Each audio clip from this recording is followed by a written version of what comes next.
Good morning, afternoon, and evening, everyone. Welcome to the Gameweek 21 pod of the FPL Wire.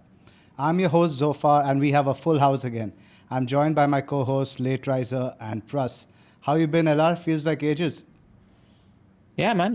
Just dusting the cobwebs off. It's been a while, but I think the break was nice in terms of just generally, you know, December was as hectic as it was possible. You guys were absolutely brilliant every week, and was really looking forward to chatting with you guys and seeing your pretty faces all week. What We about have you, a Pras? Haaland captainer, a Yep, successful yep. Haaland captainer. I mean, that's like worth a party, man. After Game Week 10. I'm just hoping that's the tone for 2025, man. Because 2025 four was quite brutal. So hopefully the turn of the year is the Have you change in been turn of the checking our fortune. WhatsApp group, Pras? I've been trying to stick LR Haaland on the thumbnail, and LR just been like, no, no, I no, saw, no. I saw. Let's put it on thumb, no, for the team selection. No, no, no. He's a superstitious guy. I've seen it now. I found Are that you really guys funny. superstitious about anything FPL? I used to be, not so much anymore. Pras? Dude, I have to say, this season, like I'm generally not, right? I have to say, this season, there is a jumper that I wear when I watch the matches. And honestly, whenever I wear the. Now, I've been lucky this year, so it could be just correlation, right? Like simple, one of those things. Every time I wear it, my player returns. So this Monday night, basically, I was like, I need a Chris Wood goal. I have to wear that. I wear it and he scores. So I'm convinced that basically this is a thing. Obviously, it's all BS. But yeah, I think there's a little bit of it. And by the way, another story, the treble year. So I'm going back 25 years, 1999. Every single match of Man United, I watched from the same place in the sofa because it was just going so well that I didn't change. So yeah, I am superstitious. I absolutely love it because it's these stories that we create in our own heads and we make so, last 2 or 3 months, FPL hasn't been that great. I've been trying different things, different TV volumes, different TVs, different screens, different clothes, different t-shirts every single week until something sticks. So yeah. Fantastic. How have you guys been enjoying? It's not doesn't feel like a break, but at the same time, it sort of does because the next weekend is FA Cup weekend. But it seems to me it's going to be like an international break weekend almost. Somehow, I don't think I'm going to be watching much of the football. Most of the teams are up against the lower opposition also, right? I know Man United and Arsenal. That's probably the highlight tie. So, are you guys planning to watch any of the games? It's going to be a lot of rotation. Like I think a lot of teams will rest players, yeah. But of course, Man United Arsenal is a good game. But even I'm hearing rumors that we are putting out a lot of sort of the non-first teams, even the peripheral players. Yep. It's a strange thing this time because the Premier League games are right on the midweek after. Usually they give it an exclusive weekend for the FA Cup, then the midweek is also free. Now teams actually have to rotate. Now if they have to play again on Wednesday, then like for example, Manchester United have to play Sunday, Thursday, Sunday. You have to rotate then in the FA Cup. So the schedule sort of forces that Yep. going forward. Speaking of the schedule now, the Carabao Cup fixtures have taken place now.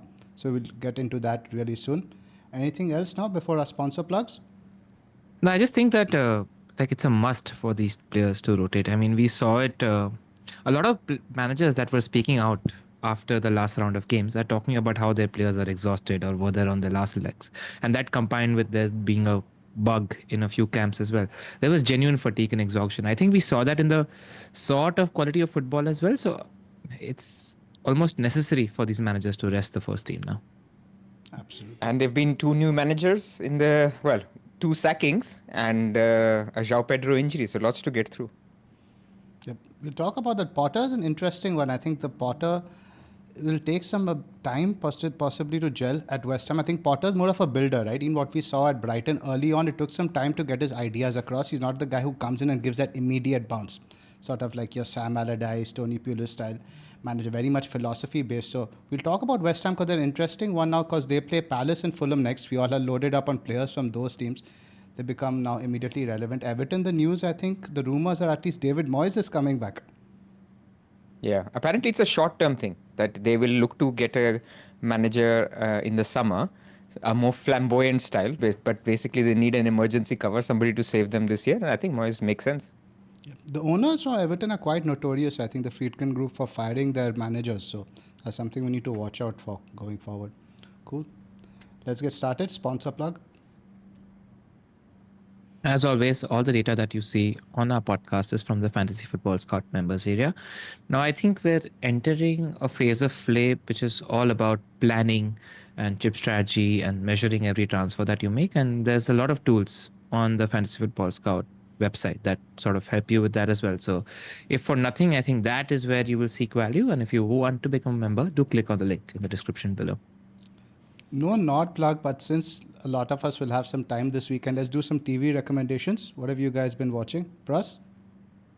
I mean, I finished all the Apple stuff, like a lot of the good Apple stuff that we were all talking about, right? So the silos and the bunch of things, man.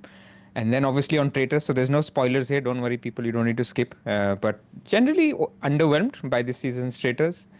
But last year's people were all like great personalities, right? All of them were great personalities. So it's hard to follow on from that. That's about it, really. What are you watching? Ella? I'm watching Traitors and Squid Games at the moment, slowly making my way through those two at the moment. And actually, I saw a couple of episodes of Shark Tank India, which was really, really interesting. So if people want to get into sort of an entrepreneurship focused show, I recommend that as well. I've been watching a lot of TV. I saw SAS Rogue Heroes. That was really good. If you're a fan of season 1, especially season 2 is really good. The Count of Monte Cristo is something I can also recommend very highly. Both these shows are very, very good. I tried watching Squid Games again, but I don't know the hype, man. I've been 2 episodes and I just can't get into it. I don't understand the hype of Give this it, so they are not in the thing in the first two. So even I was telling my wife, I'm not watching this. This is not the same He's thing. talking about season 1, Pras. Oh, you're watching season 1? Season 1, yeah. Dude, you have to But watch it, season 1. It picks up third episode onwards, so Yeah. that's what we told you. Yep. I'm going to try to persevere through this weekend because I've pretty much seen everything else now. I was actually also watching because, over Christmas I had to buy Disney Plus for the kids. So the Wrexham documentary.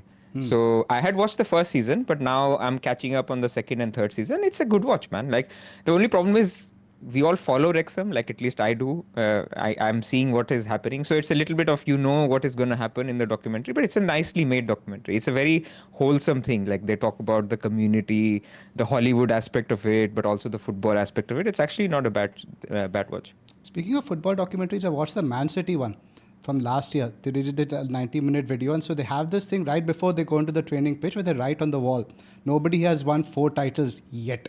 And you can see how animated, how intense. So I just love if we get something like that from this season. You can see Pep, even when they draw last season, how absolutely he lost his shit. I cannot imagine what he will be like this season. I really hope the camera crew has been banned. For sure. For sure. Cool. Let's get started. First up, Pras, let's do the helicopter view now. Let's take in the results from the Carabao Cup. Yeah, so I think this is going to happen. We are not going to tell you what the chip strategy is this week. All we'll tell you is how the things are shaping up. And every time there's an upset or something different from what people expect, new options open up. So first, the facts. So obviously we know in the first leg, Newcastle played magnificently against Arsenal. I was at the game and they had a great game. Like absolutely, the data will not do justice because they were like 3-headed chances from corners that Arsenal missed, but Newcastle are superb. So they're up 2-0. So the bookies have now made them favorites for going through to the Carabao Cup final. Now, why is that important? Because whoever goes through to the Carabao Cup final will blank in Gameweek 29. Now, you may think Gameweek 29 is far away. I don't need to worry about it. But the point is that Gameweek 29 is a blank. Gameweek 33 is going to be a double because all these games that will be rescheduled in 29, most likely, it can never be 100%, will go into Gameweek 33. And then you have the additional competition of FA Cup. Whoever is in the semi-final of the FA Cup will blank in Gameweek 34, and those teams will then double in 36. So basically, you have to have at the back of your mind 29, 33, 34, 36. And 29 and 33 are a pair. Whoever blanks will double. And 34 and 36 are a pair. Whoever blanks will double. That's the very, very high level view of what is coming up. Now, if you go back to the Lego Mane chart, basically the thing to remember is there is also a double that is likely to come up, which is Gameweek 24 or 25. Right now, it's 50-50. It can be both the Wednesdays are free. It can be either in Gameweek 24, which is a worse double for Liverpool, but it's still a double. It would be away to Bournemouth, away to Everton. And we don't know what Moyes Everton looks compared to Dyche Everton. Or it could be Gameweek 25, which is a beautiful double. It would be Wolves at home and also Everton away.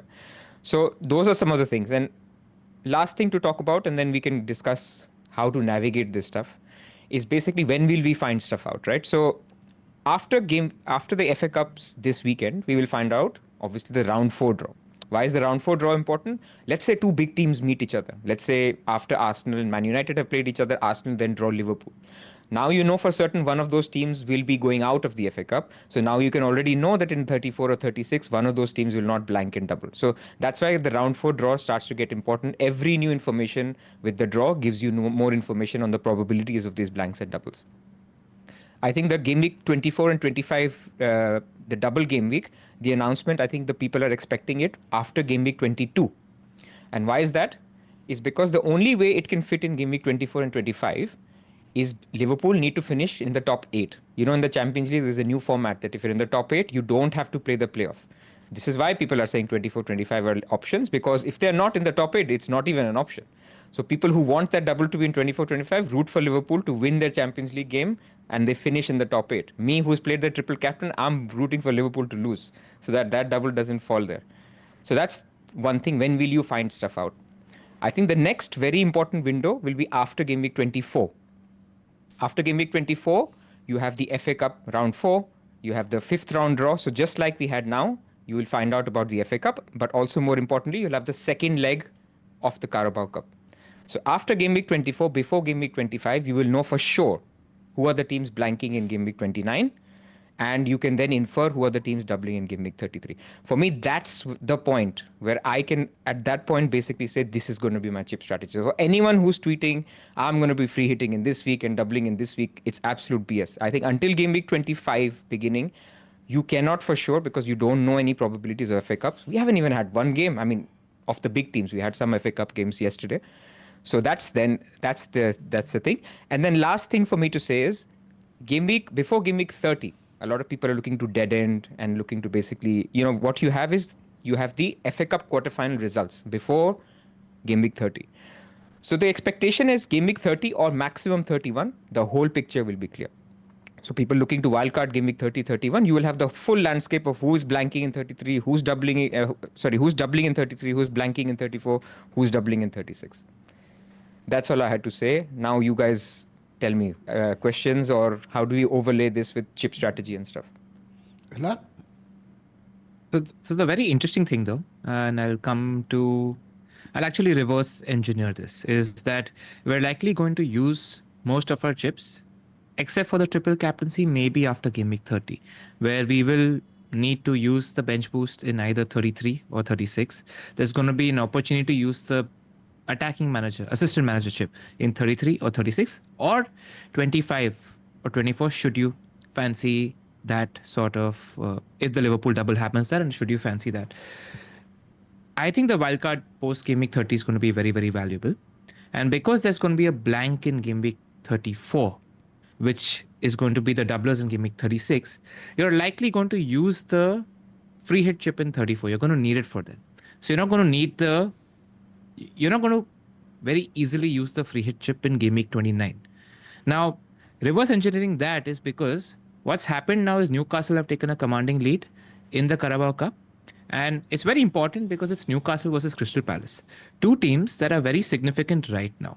If you set the fixture ticker by the top 6 or top 8, the top 3-4 teams that will appear are Newcastle and Crystal Palace.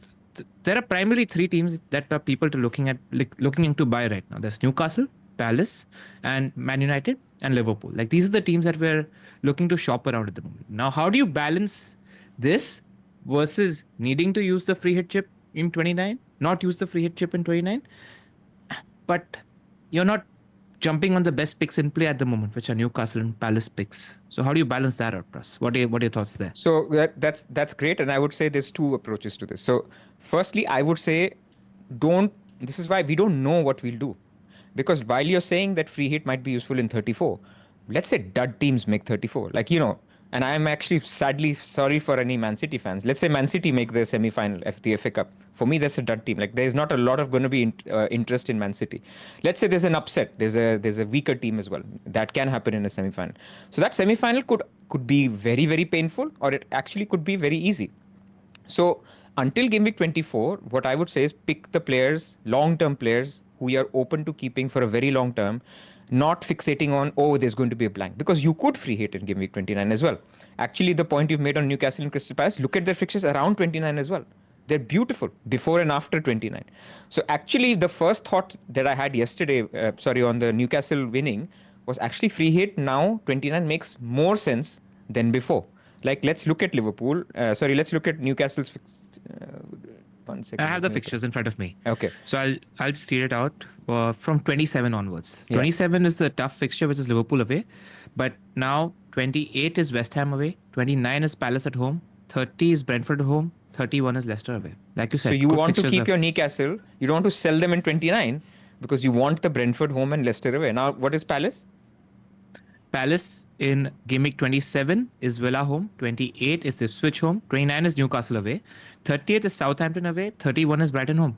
Good fixtures. Therefore, you want them for Ipswich and Southampton as well. So there is a case to say that you could free hit in game week 29, but you could be royally screwed in game week 34. But if the FA Cup semi-final is not that difficult or not that painful for your team, then you could also just free hit in 34. Like the thought that I had was Newcastle and Crystal Palace actually are also good bench boost teams because you have Lewis Hall, who's not that expensive. You have Gordon.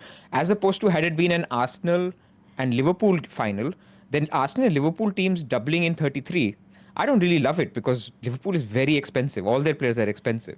Arsenal are pretty expensive now, especially if Saka is back by then. So then that's not a good bench boost week. But game week 33 double could be a good bench boost week with Crystal Palace, Newcastle. You have Villa as well if Liverpool make it through. And this is the other thing, by the way. Obviously, Spurs lost. The bookies have increased the chance. Liverpool lost. So bookies have increased the chances of Spurs winning and reaching the FA Cup final. But Liverpool are still very much favourites. I think it's like 60-40. So if you're assuming a double game week in 33 with Villa, with Crystal Palace, with Newcastle, I don't mind that. That's a pretty good double for bench boosters. Why are we looking to bench boost in 33, not 36?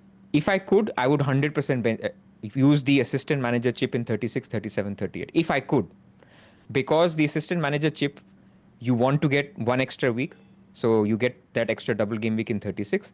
And I want 37 and 38, man. How many times have we seen a team that is 17th or 16th fighting for relegation, playing a team that is on the beach 10th or 11th? I just think the opportunity to get that table bonus in 37 and 38 is huge. And so you want to leave yourself with that opportunity. You can also calibrate your risk. If I'm in top 8K, I don't want to be doing that table bonus thing. I'll just do, Liverpool. I'll just do Arsenal. So you can calibrate your risk a lot better. So these are just early thoughts. We may have to basically use the assistant manager chip earlier because bench boost week 36 is the only week that looks great for that because that will be the bigger double. But people need to be open with ideas. People need to be open with when they play their bench boost and assistant manager especially.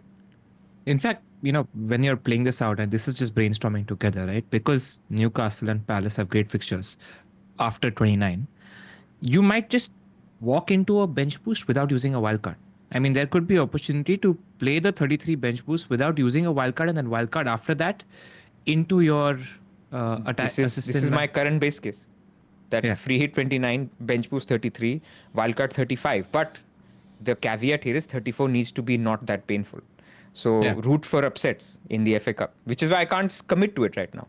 But if now you have a scenario where game week 34 is very, very painful, you might have to think about wildcarding a little bit later, delaying your bench boost. All options are on the table. There is no one strategy and it'll all depend on FA Cup results. And of course, if the upsets we think will happen, Newcastle make it through, that will impact stuff.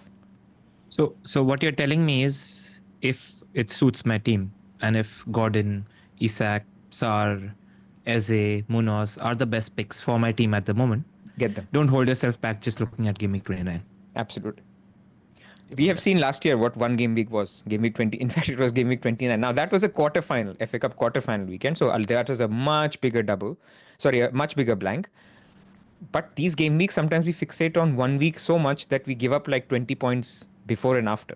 So my suggestion would be you don't know if you're free hitting in 29 or not. Pick the players that you think are good. But the only one suggestion I can give, and I've been giving this for the last 3 weeks, look to save transfers. Don't go flirting with short-term picks. This is not the time. You should be sitting in Game Week 24 with 3 or 4 free transfers so that you can attack the third Liverpool if you need to, or get a doubler from Everton if you need to, and then also be looking to navigate 29, 33. And the good thing is, let's say you have 5 free transfers and it's Game Week 27, and you think, okay, free hit is still better. This season, we're allowed to roll them through. You can still have 5 free transfers coming out of 29. So save your transfers. So this changes the concept of dead ending, right? We often used to do that right before, let's say we are going to wildcard, and at 29 you dead end into that, and wildcard in 30, the possibility now that you can carry transfer feels a bit of a waste now to dead end into that, right? Yep. 1 week punts aren't a thing, especially in the second half of the season. I think they could be used for the first wildcard when there's a little more leeway, but transfers are way more precious around double game week season. Cool. Just a couple of things to add, actually, which I think are just important factors for people that have maybe used the triple captaincy chip or are looking at the assistant manager. Let's say somebody is sitting in the top 10K like you, Pras. I think an important factor to consider, should you want to pay the assistant manager chip in 24 or 25, is saving some money for the manager spot. Yes, while you're making your transfers, know that you have about 2 million in the bank, because 0.5 to 1.5 million is going to be used for that manager spot as well. And that's not far away now. That's 3 or 4 weeks away, should you want to use it in that double game week as well. So I just wanted to add that too. Yep, absolutely. And I think one last thing we didn't cover is, if there is a Spurs upset, so now Spurs did beat them, then that would make everything a lot easier. Right now the pain is because Liverpool is, look at Liverpool's schedule. If they reach where we think they will reach, right? We think they should reach the final. Sorry, Spurs fans, but we still think they should reach the final. We think they should reach the FA Cup semi-final. So Liverpool are looking at a schedule of 25 double, 29 blank, 33 double, 34 blank, 36 double. Can you imagine the number of transfers you'll have, or the headache that you'll have just moving these players in and out, and you only have 1 free hit and 1 wildcard to value you navigate. lose. Like Salah is over 1 million now to sell and buy back, similar with Isak, etc. So there is going to be a lot of, so if that Liverpool problem is solved, for better or worse, it's going to make chip strategy a lot easier if Liverpool are not in the final. And it's very relevant because either side of those that draw is well-owned players. Yes, Liverpool versus Arsenal is way higher owned, but there's a substantial amount of ownership with Fulham and Spurs players too. So it's very significant in terms of, like you said, but you're okay to let them go. You know what I mean? They are not doubling. So after some point, you'll be like, I'm just selling them. I don't need to get them back. With Liverpool, you sell, buy, or bench. It is a problem. Yeah, but it's so relevant even today, because let's say on Saturday or Monday we hear that Pedro's out. Now somebody like me that doesn't have more than 0.5 million in the bank, my genuine option is only Jimenez. Now that Muniz is looking like he might be injured for a while, now I'm actually going to think about spending a transfer on Jimenez, also thinking that he might actually blank in 29 as well. So those things start coming into play even now. Yep. There's a question in the chat: is assistant manager big enough chip to wildcard for? Honestly, the one takeaway, and we said this when the chip was launched, it is the most highest upside chip we have.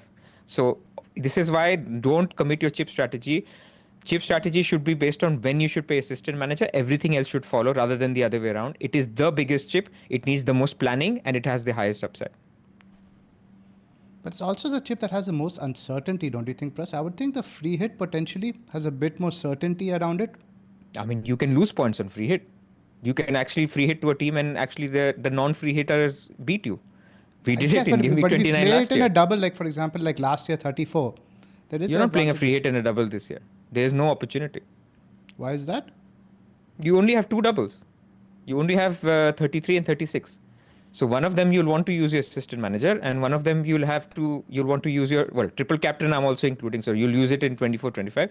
So one of them for triple captain, one of them for bench boost, and one of them for assistant manager. And because they're 2 big or decent sized blanks, most people will have to use a free hit in a blank game week this year. You could bench boost in a single, I guess, if you have because ultimately, what is the upside you're gaining, right? I think there is, but I guess it all depends on how the fixtures fall. Can do, but I'm a big double game week bench boost guy. You have there is too much upside.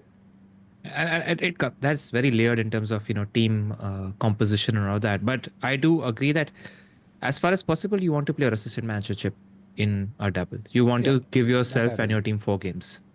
The bench boost is the only chip that I'm not completely enamored by. You're getting, 4 players ultimately, right? That's it. So I'm on board with that. That's fine. But 4 like players assist playing manager, twice of. yeah. Yeah, but usually it's not the good 4 players. Usually it's like your 4.3 duds and all that stuff. You get 16, 20 points, etc. Again, it all depends. And like Ella says, it's all layered in terms of which teams, fixtures around it, blanks, etc., etc. But that's where the Newcastle result is huge, because Newcastle and Palace is great opportunity for 33 bench boost. It genuinely is great opportunity. We have so many midfielders under 6 million, so many defenders under 5 million, and strikers under 6 million or 7 million. I think bench boost has good potential. Like, okay, we can discuss on which one has more, but I think bench boost has very good potential. Okay.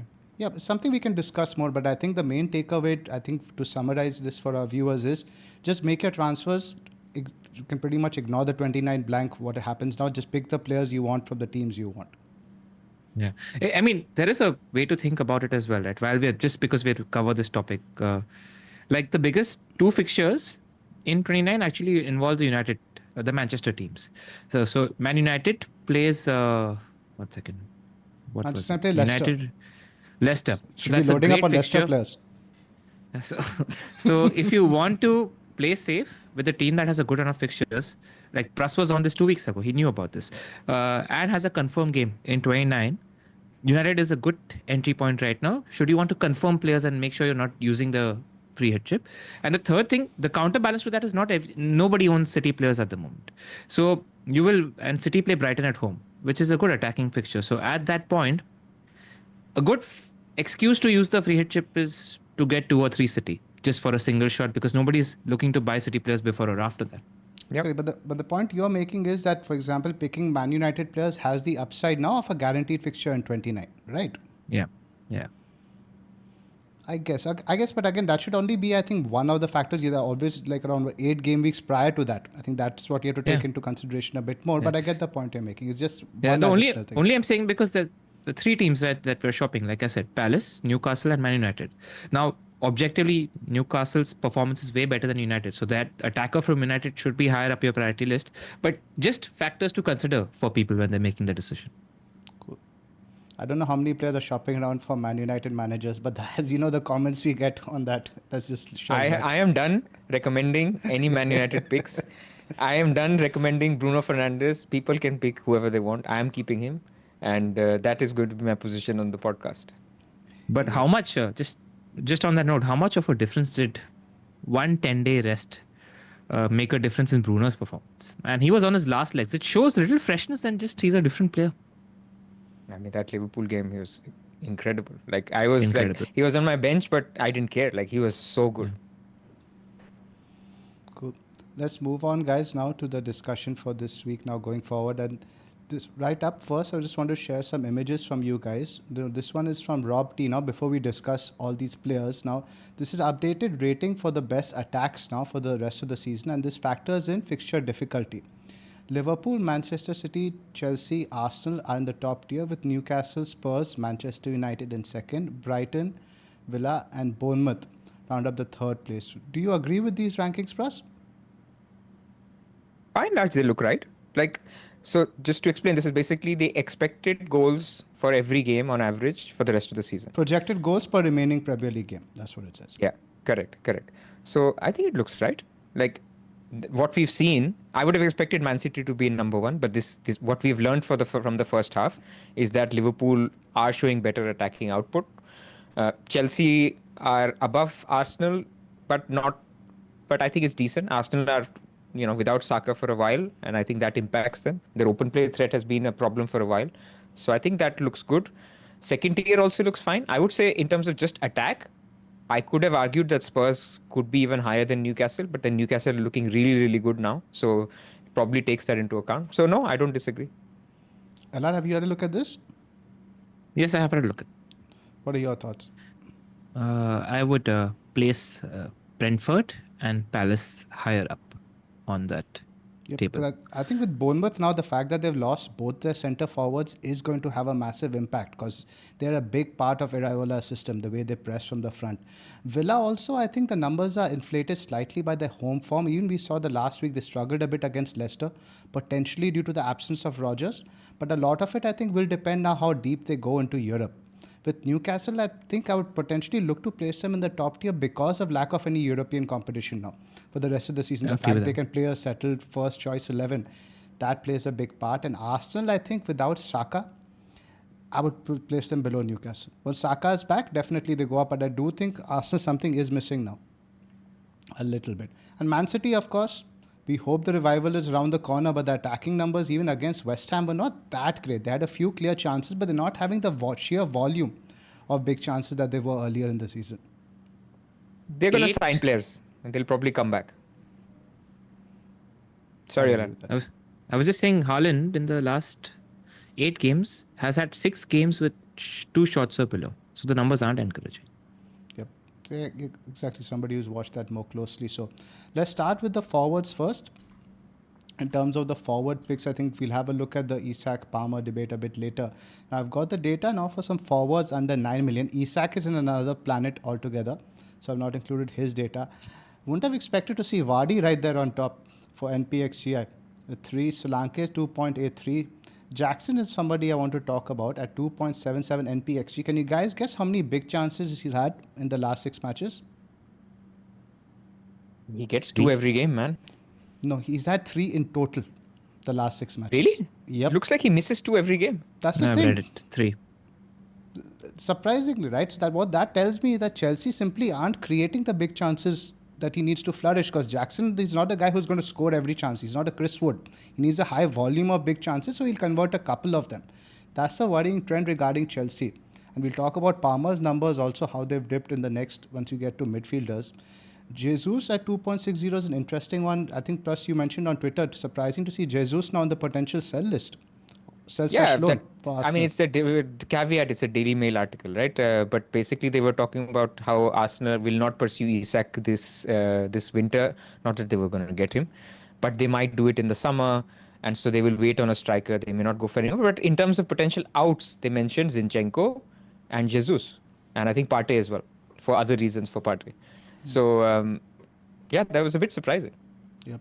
You see Gakpo's numbers are rising as well, 2.55. But apart from that, you see the numbers now. Watkins obviously not got much game time. Mateta is somebody that's quite popular now after his goal. But again, the underlying numbers aren't great. So let's talk about some of these forwards, and let's start with Jackson.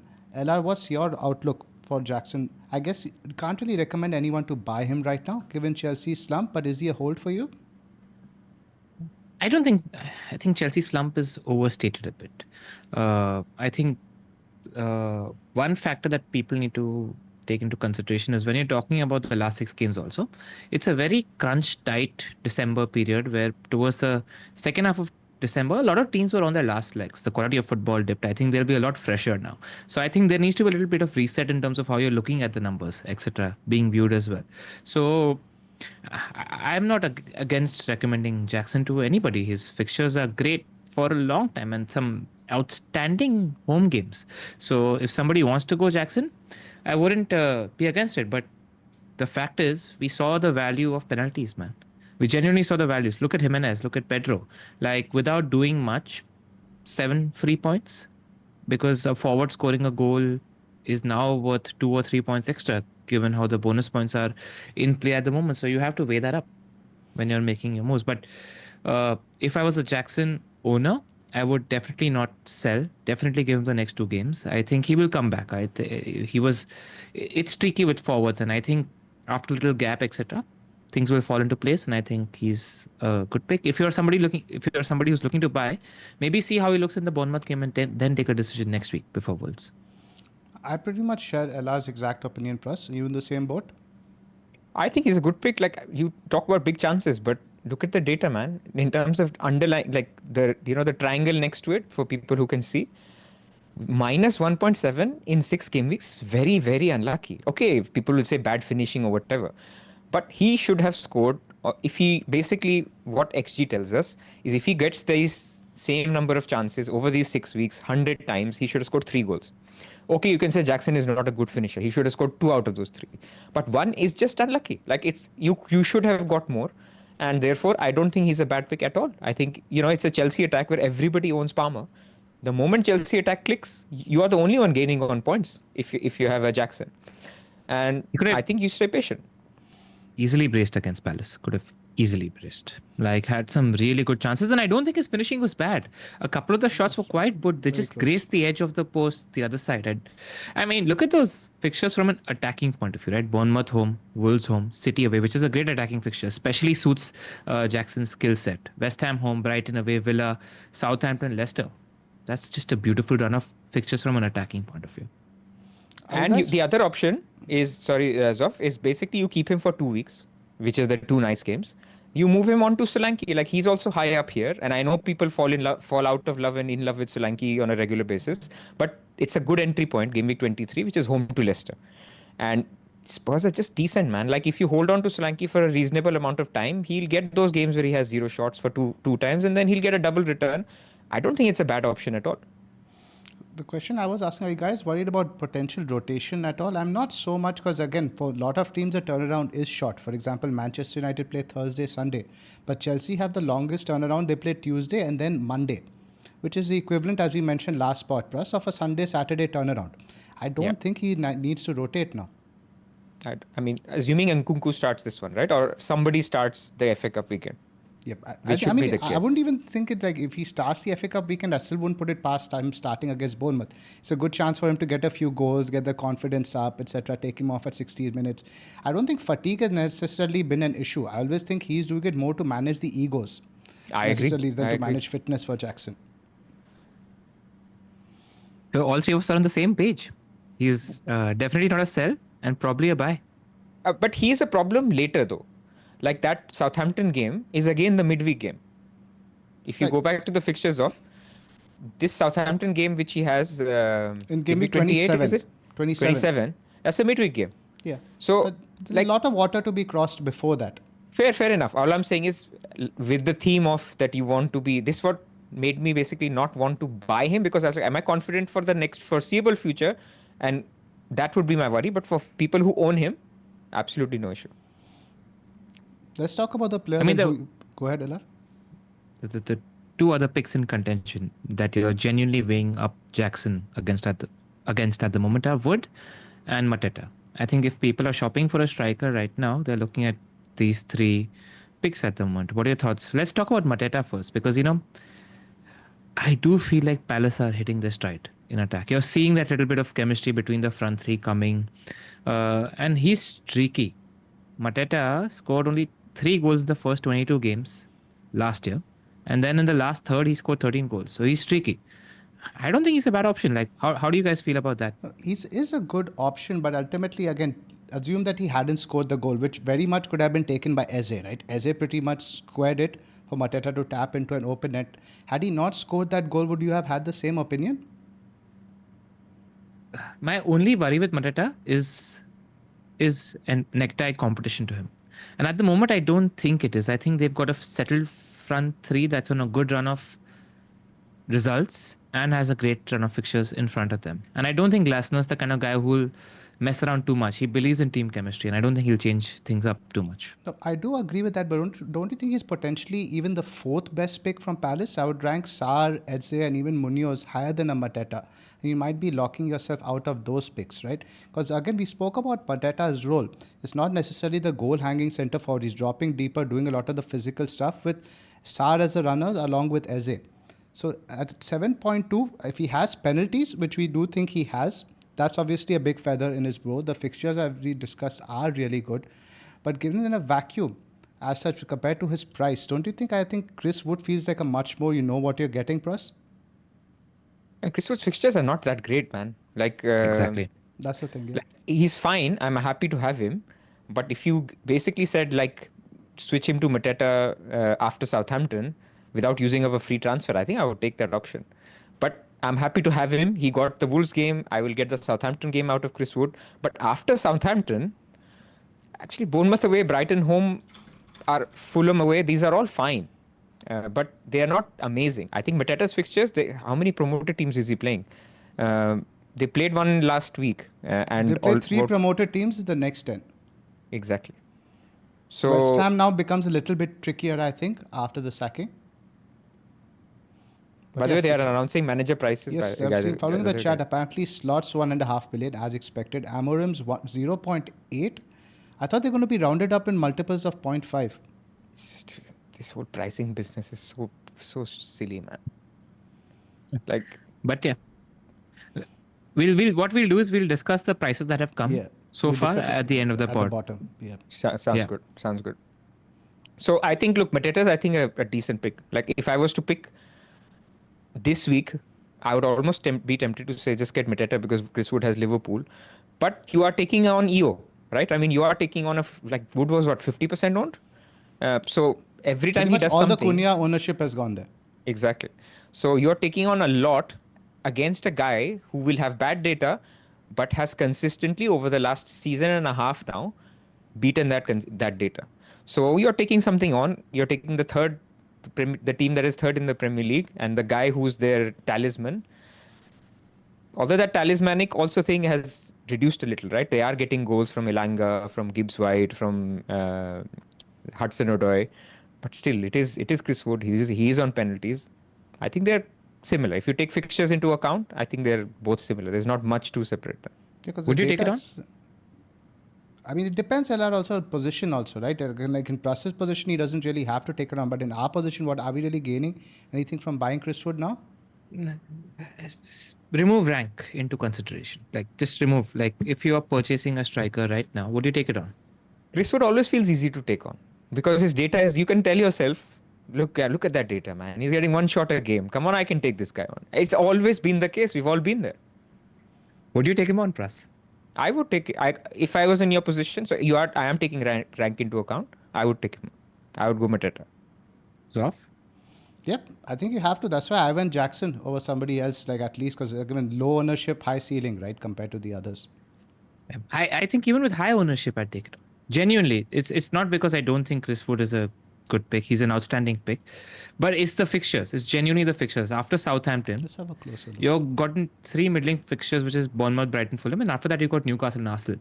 So when you look at that block of 5 after Southampton, you think there's a good chance that whichever striker you get has the chance. The only problem that I have with Mateta is I'm not confident he's on pens. I think Eze, given how shot heavy he's looking at the moment, etc., I'm not confident Mateta definitely takes the next penalty. I'm just not confident there. So with Wood, you're definitely getting pens. So that's the factor. That's true. But I also want to touch on Zoph's point that he made on, like, normally it sounds silly, right? You don't want to triple up on the wrong Crystal Palace. But actually, if you're free hitting in 29, so if I'm talking about my team, I have Munoz, I have Sarr. I would have way more FOMO if Eze starts to, we are seeing he's got a goal, he's got an assist. We're seeing the chances, even though Sarr's data is actually better than Eze even now. But I would get a lot more FOMO missing out on Eze if I'm free hitting in 29 and I want Palace for the long term, than I would on Mateta, because there's lots of good strikers, there's lots of comparable strikers. But in that 6 to 7 million bracket, like if I already have Gordon, if I already have Bumo, let's say, if I have Salah, Palmer, that fifth guy, it feels like, or maybe even instead of a Bumo, if you're free hitting, Eze feels good. I think the supply-demand equation is weighted more towards there being better picks in midfield plus. Genuinely, that was going to be my argument, because Fair, okay. I feel like Gordon and Bumo are clear compared to Eze in that particular price bracket. So you decide between Sarr and Eze for that fifth, because Palmer, Salah, Gordon, Bumo are outstanding picks. And then you got the outside pick where you're, let's not, just because of the comments we get, let's not understate that Bruno's a good pick until game week 29. I think he's a good pick. So there's enough options, whereas there's, in my head, fewer options in attack in the striker position. I'm not as much there on Bruno. I think he's a good pick, but the price at 8.3, 8.4 still to me is a bit more steep than I would like. I think you can potentially get a cheaper player and make up the difference somewhere else. I don't know, man. I don't know where you non-Haaland owners are spending your money anyway. Like, everybody's got 6, 7 million 8 attackers. I mean, reduce that and get a Bruno. There's so many good picks who are cheap. But let's just do an exercise, as you mentioned, the whole mids forward thing. Tell me, guys, your top 3 forwards besides Haaland and Isak. Because I'm struggling to pick top 3 now if I don't want to include Chris Wood. No, but Wood comes into the I equation. know, but again, because Wood is the obvious one. Now we are talking about like the point that Pras made about the forwards, like being like more forward options. Like I think you're right. There are actually very few forwards I would want to invest in now, apart from the 3 template guys. I mean, Haaland is Jackson, not template. Mateta, Wood. So exactly, I said 1, 2, without 3. Wood. There's not much There's else. nobody else. There's not. There's only Jimenez. Raul also. I mean, guys, Raul, João we don't Pedro know. could not be out for long, right? I mean, I just want to say, let's just touch on João Pedro. He has basically said he twisted his ankle.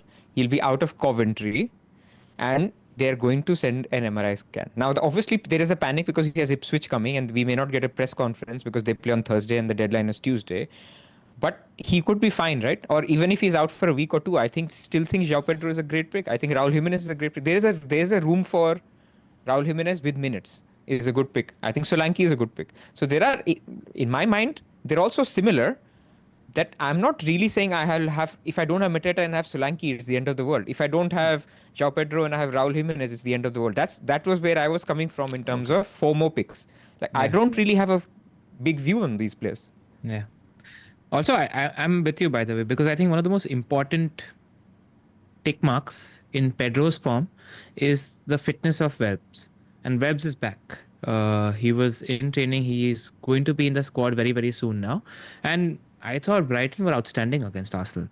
I thought they're finding the rhythm in attack. They created more than a few chances. And I think their fixtures in the midterm are fine.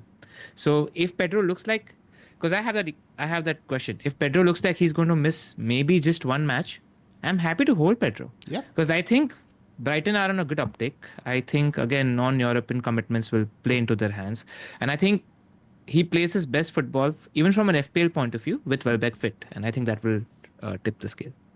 Fixtures for Brighton after Ipswich are Manchester United, Everton, Forest, Chelsea, Southampton, Bournemouth. Few good ones, few bad ones. But again, penalties is a big draw. I think sub 6 million Pedro really does provide good value, and I completely agree with you. If you can hold him for a week or two, just hold on. The problem is we likely won't get any update. I think Brighton match being on Thursday, the press conferences, etc., won't be on Tuesday when the deadline is happening.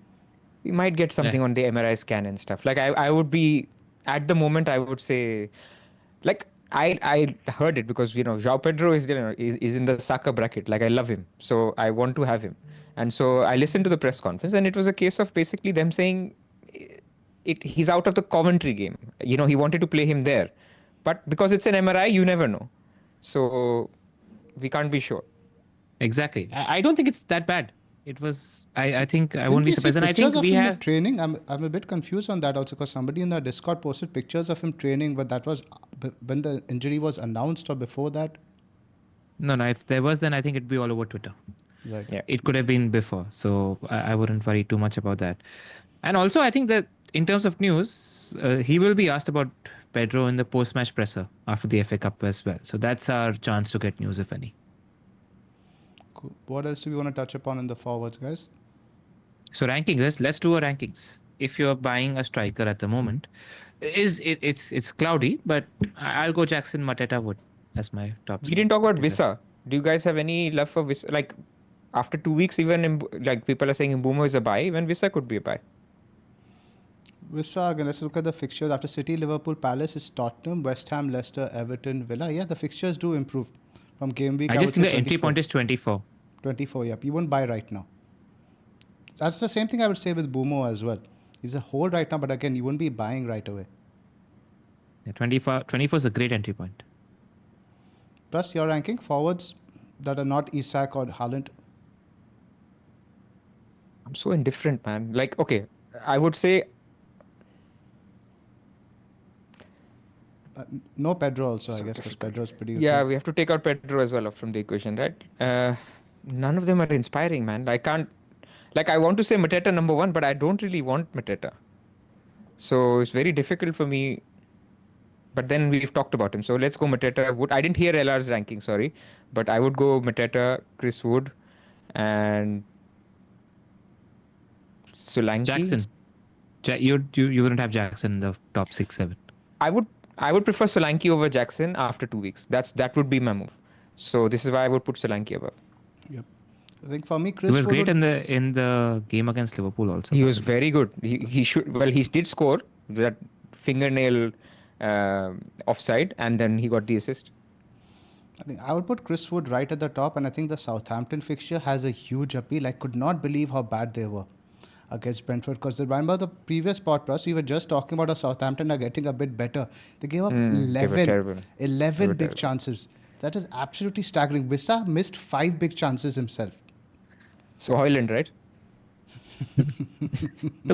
Such a bloody trap, you know. Can I just rant? I sold Rogers just before his haul, and I benched Ahmad for his 9-pointer as well.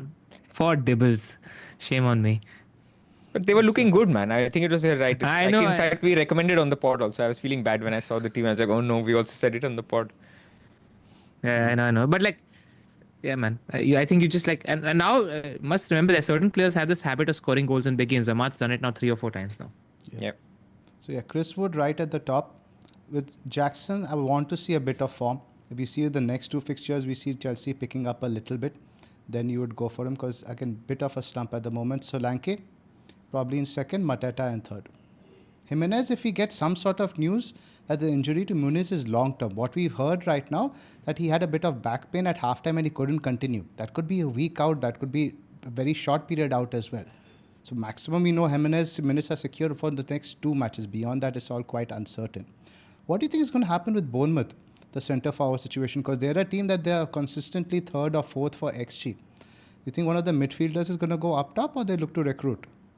Semenyo or Utara until they recruit. But they will. I think they'll get someone. Both Hinal and Van Nelson are out. Out for a long period as well. Cool.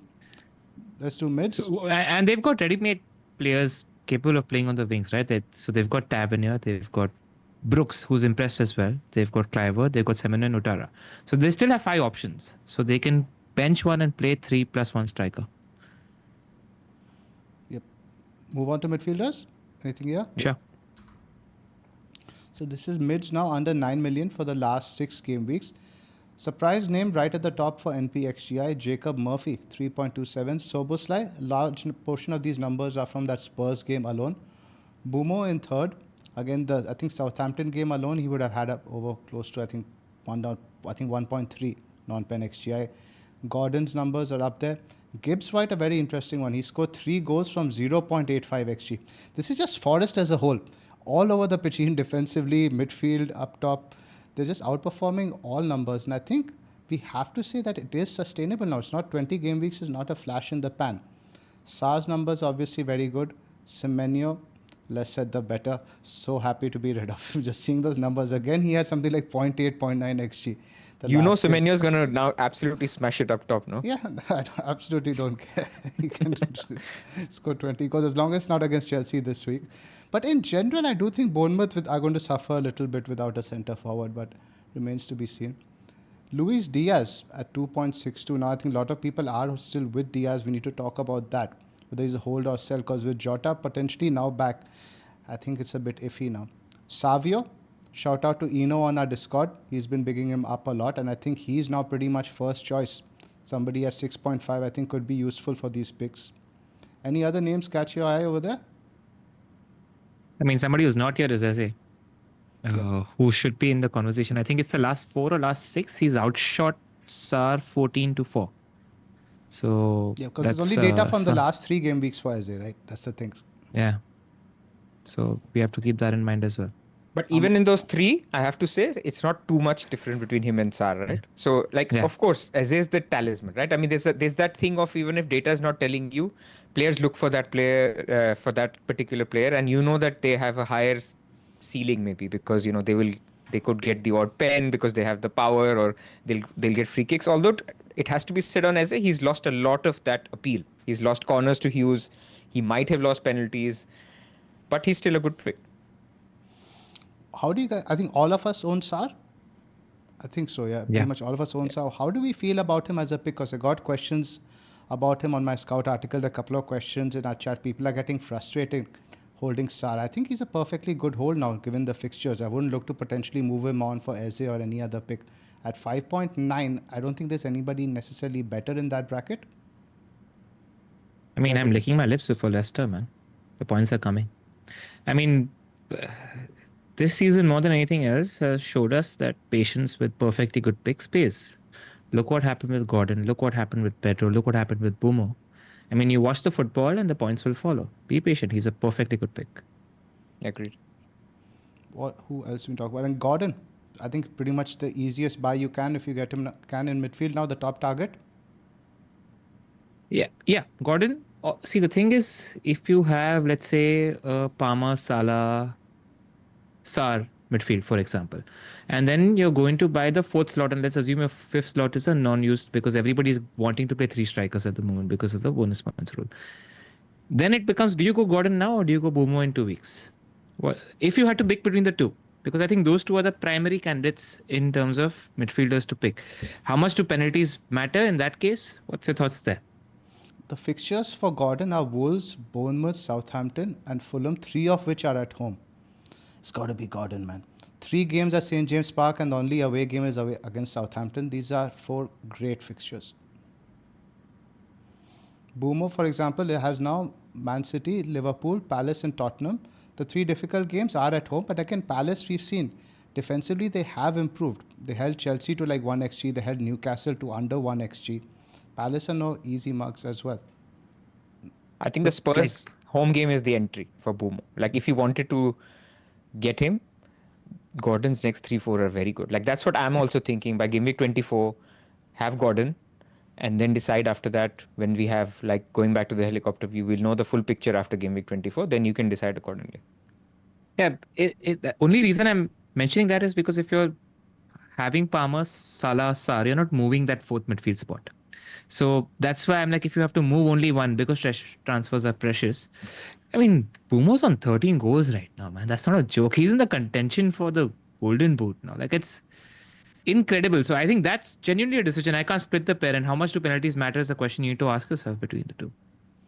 Because even this week, great fixture for Boomo, man. I genuinely think Brentford will score 2 or 3 against City. The way City play, the way Brentford play at home. I think Boomo's got one bad fixture, and that's next week.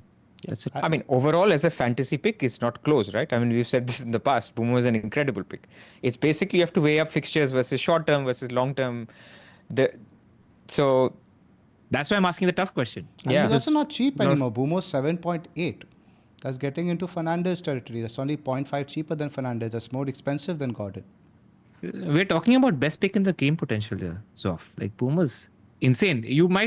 The thing is, you're sitting on the edge of owning him comfortably, which is why you don't realize the amount of fear that we get when we watch him, or pain when he strikes. And it doesn't look like, oh, it's unexpected. It's fully looking like it's expected at the moment. So that's the thing. But let's say if you're buying today, which of the 3 would you buy? Bruno, Boomo, or Gordon? Not Bruno. Boomo, Gordon are top 2. It's clear in my head. You concur, Pras? I mean, I hate Bruno, man. So Bruno is third, of course. I'm trying to bait Pras. So look, I have to put my neck on the line. I would go Gordon this week. That's why I did go Gordon last week as well. Like, I think the fixtures are way better. The upside is there. He's got set pieces. If Isak misses games, he's taken off earlier. He's on pens. Like, I just like a lot about his profile this year. With Murphy playing, Murphy is actually holding width very well. He does come in certain games. So Gordon is the one who basically cuts in all the time. We love Gordon cutting in. He's great in that position. So it's a team on the up and with good fixtures. So he's a unanimous pick for midfielder under 8 million. Would that be fair? Under 8.5, let's say. Yeah. Gordon, and it's basically comparing an Audi to a Mercedes. Like, they're both great. Generally top picks in it. Let's do mids under 7 million now. That's a bit more. I'm just looking at the fixtures though. If you're looking to spend only one transfer right now for a view of 8 to 10 weeks, I'd go Boomo. Yeah, I just think it's 10-week horizon, go for it. Yeah. Longer term, my only thinking was, if I'll be free hitting in 29, so I want that 3 weeks of information. If I'll be free hitting in 29, then I don't have to jump on Boomo, because Boomo's fixtures after 29 are terrible, whereas Newcastle's are great, which we talked about. So there is that element of thinking as well. But he's good, man. He's fish and chips. He gets points any game. He's not even fish and chips. He's become sexier now. He's genuinely become sexier. He's one of the best attackers in the game right now. Cool. Let's do now the under 7 million bracket now. I think Ahmad also it has gone up in my book a little bit now. I think in that sub 6 million bracket, him and Saad has become a bit closer than it was earlier. Savio, of course, is a name I want to talk about. What do you think, Pras? Is it Savio's position now relatively nailed? There were some comments about Grealish, and I like Savio a lot more on the left than I do on the right. I think on the left, he offers both creativity and goal threat. On the right, I didn't see him cross as much. Yeah, I mean, they asked them about Grealish, and they'll keep asking because English media loves Grealish. So, but Pep was clear that Savio is doing everything that we are asking him to do. He's creating chances, and I think it's his spot. But my question is, for 6.5 million, with City's fixtures, like they have 2 more good fixtures, and then that's it. Like I don't want a 6.5 million City midfielder for that period, who's not scoring goals. So, if you have him, great, but I'm not going to be buying him. Yep. His NPXG is just 0.78. Without looking, can you guys tell me Palmer's for the last 6 game weeks NPXG? Total. 0. Or per 90. Last 6, yeah. I don't know. 0.6. 1.08. That's low, man. Really low. We'll talk about that when we get to the captaincy discussion. But his XA must be was higher because I remember him creating a ton of chances for Jackson. He's the top chance creator over the last 6 game weeks. But again, we want the goal scorers, right? I mean, you guys are talking about picks 6 or 7 below. I think there's 2 clear top 2 in this bracket, Sar and Murphy. I don't think you go anywhere else. I had my one. I had my doubts about him being. Yeah, I had my doubts about his nailed on-ness. I really did. And then there's been 2 or 3 interviews specifically where Eddie Howe has spoken multiple times about how much Murphy offers and how good he is, and I don't think it's going to change. I don't think Barnes or anybody else has a chance to break into that front 3 at the moment. I think that spot is cemented by Murphy at the moment in a team that's spurring. So, if you're somebody who can't afford a Gordon, I have no problems going with Murphy. Data is good. I think his minutes are fine. I don't think he's going to be subbed off. I mean, I had it saved because I think it's a genuinely interesting quote from Eddie Howe where he said, he's been very, very important. Probably more than people may realize because we ask a lot of Jacob in a lot of different ways. Plays an important role. Of course, everyone plays an important role in our pressing. With the ball, he's brilliant. I mean, the assists and the goals that he's got in the last few weeks. Isak probably owes Jacob the majority of his goals with his crossing ability, which has always been very strong. But also defensively, you use him in a variety of ways. He's a versatile player with Jacob. He's very team oriented and he doesn't get the credit perhaps that he deserves. So it's nice to see that he's getting the assists, bringing him the performances to everybody's attention. I think he cemented his spot. I'm pretty convinced about that. So if you're going 6 million under, I actually think it's a debate between Murphy and Saar because I think Murphy's going a little under the radar now. Yes, and potentially a reason for that is the data. You look at the delta number next to NPXGI. He's got now 5 goals and 3 assists from an NPXG of just 3.27. So that's an overperformance of 4.73. By far the highest you see on this table. Yeah, but anytime anybody goes on a hot streak, you're going to see slight overperformance. Right? That's just not slight overperformance is my point. This is massive. This is like close to 5. Yeah. But like, you see a notification, let's say you're not watching a Newcastle game, you see a notification, Newcastle goal. Like, odds on, thinking anybody else is going to be involved except the front 3 in goal assists and maybe Bruno Guimaraes. Like, I think it's fine. It's a good pick. Yeah, but the only negative I would say is basically, I think 2-3 weeks ago, there were some concerns on minutes. The better they keep doing, the minutes concern go. So I'm with you on that. The problem I have with him is he's not a top 3 choice from this team. Like it's easily Hall, Gordon and Isak, right? So what you don't want to do is, let's say you end up free hitting in 29, then you've blocked yourself because you have Murphy, you've blocked yourself out of going for Lewis Hall as your defender that you want to get. So that would be my only thing, which is for Ahmad, similar data, good fixtures. I still think he's the second best pick. It's not similar data though. The data is similar. It's 2.63 versus 3.27 for Jacob. It's just that the output has been significantly higher for the Newcastle man. And attack, which team is just better in attack? Like, who do you think is likelier to score 3 or 4 goals? And I think Newcastle at the moment in the current state of form are capable of scoring 3 or 4 goals against anybody. So he's got multiple return potential. Any of the front 3 have that multiple return potential against anybody, which is why I would consider Murphy if you can't afford a Gordon. I agree with what Pras says that the top 3 picks are Hall, Gordon and Isak. Clear. But I just think it's a great option in that price bracket. It feels a bit of a coverage pick to me, though. I don't know. I can't really. Doesn't feel secure. It to me. isn't. He's getting the points. But he has a let's say Newcastle are going 0-0, and Anthony mentions this in the chat as well. He could be a sub before 60 minutes. Feels to me that the first guy who's going to be subbed if Newcastle need a result is Murphy. I don't fully agree with that because of what House said, right? Like he relies on Murphy for his defensive coverage, etc. as well. Tactically is important. I think he's underrated as a pick, Murphy. That is he's definitely going under the radar, and I always take Howe's words with a pinch of salt because we know he's a liar. Just next game he could change his words completely on that. Right? I'll tell you what's changed though. Like in my perception of Murphy is also watching Newcastle. He looks really good, man. They're functional. He passes the eye. They're very functional. Even him as a player, like he's doing really good things. He's very decisive in his actions in terms of doesn't take extra touches, 2 touches cross straight to Isak. Like I like that. Like I think he's good for FPL. Interesting. So let's do a ranking for these mids under 7 million because we're not even talking about Martinelli. I'm guessing the Arsenal mids are not of interest to us anymore. I mean, Arsenal is worth a chat generally, right? Yep. Like one of the things is when Saka was fit, right? People were talking about open goal threat. You remember that thing of, they have not created anything from open play. And people were like, dude, who cares? Like, Saka's on pen, Saka takes corners and it's fine. But then Saka got injured. The main guy who was creating as well for the team and scoring gets injured. And then what does everybody say? Oh, we want their attackers right now.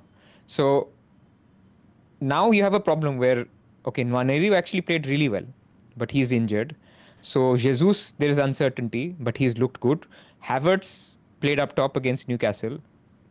He had a couple of good chances. You have Martinelli, you have Trossard, you have Odegaard. So there's lots of options, but there's also a case of saying they are all going to share their goals. Like whatever they will score, they'll share them around. In any game, you can't say for sure when that notification hits, it could be Trossard, it could be Martinelli, it could be Jesus, it could be Havertz, it could be Odegaard. And so it's just difficult to back that in a team which is not scoring as many open play goals. I just want to say that take the Arsenal performance in the last game or two with a pinch of salt. Like there was a big bug in the Arsenal camp, as everybody knows, right? And Odegaard was genuinely ill, and Havertz was genuinely ill, and taking Saka out of the equation is as much of a deterrent anyway. You take Saka and Odegaard out, and that's the creative hub gone. To converse that, they scored 5 against Palace and they scored 3 against Brentford. And these aren't easy games, and they showed good attacking impetus in these games as well. So I think especially for a Martinelli owner, be patient in the next 2 because Spurs and Villa suit his pace in terms of both high lines. He will get his chances in both these games, and I think he will start in both these games because they suit his skill set. Arsenal are joint top for projected goals this week, 2.55. Yeah. So, and Spurs still don't have defenders fit. Truth. But yes, I think Arsenal is difficult to identify the clear pick to go for right now. If I ask you to identify just one pick, I think I'd struggle a little bit. I would still say Martinelli is good. Martinelli is basically he's playing a lot more central since the injury. So since Saka's injury, so they need the goal threat, right? So he's been playing. He had that fantastic chance, that 1-on-1 against Newcastle. So I think he's still good, but he's competing against these other powerhouses that we just talked about that have good fixtures for a while, that are more talismanic. That's where I struggle with it. But I think Martinelli is absolutely fine. I think Jesus is also short-term fine. Would you hold Martinelli for a week or 2? I think you definitely hold him for Spurs and then see what. Again, not one you'd buy right now. Similar thing to Jackson. Give it a couple of weeks and then assess it again. Because the game weeks are going to come pretty close now. You're going to have Tuesday, then again the weekend. So give anybody, I think you're a little bit iffy about a couple of game weeks to assess. Right, let's just do the rankings before we talk captaincy. Under 7 million mids. All 20 managers are revealed, by the way, Zoph. I sent you it on WhatsApp if you want to load it. But anyway, we'll do that later. Yeah. LR, ranking under 7 million.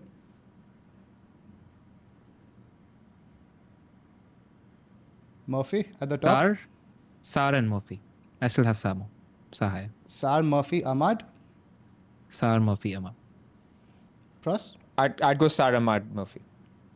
I won't put Murphy in there. I'd go Sar, Ahmad. And I don't know, potentially not Savvy. Let me look at some of the other names now. No, Semenyo, Semenyo's still good, man. if he starts playing up top, we could look at it, but the fixtures are a little bit trickier now for Bournemouth. They're And Chelsea, by the way, we're being Newcastle, so Forest, Liverpool. disrespectful to Rogers. He's been doing so well, playing 90 minutes, scoring goals. The Because fixtures he's just becomes, yeah. I guess, the fixtures are all right. You have Everton, Arsenal, West Ham, Wolves, Ipswich. That's a nice block You're of right. fixtures. Then You're right, Chelsea, Pras. Palace, We forgot Brentford, about him. Liverpool. I don't like Villa's fixtures, man. They're second bottom for the next 10 game weeks. No, I can't really get behind the Rogers thing.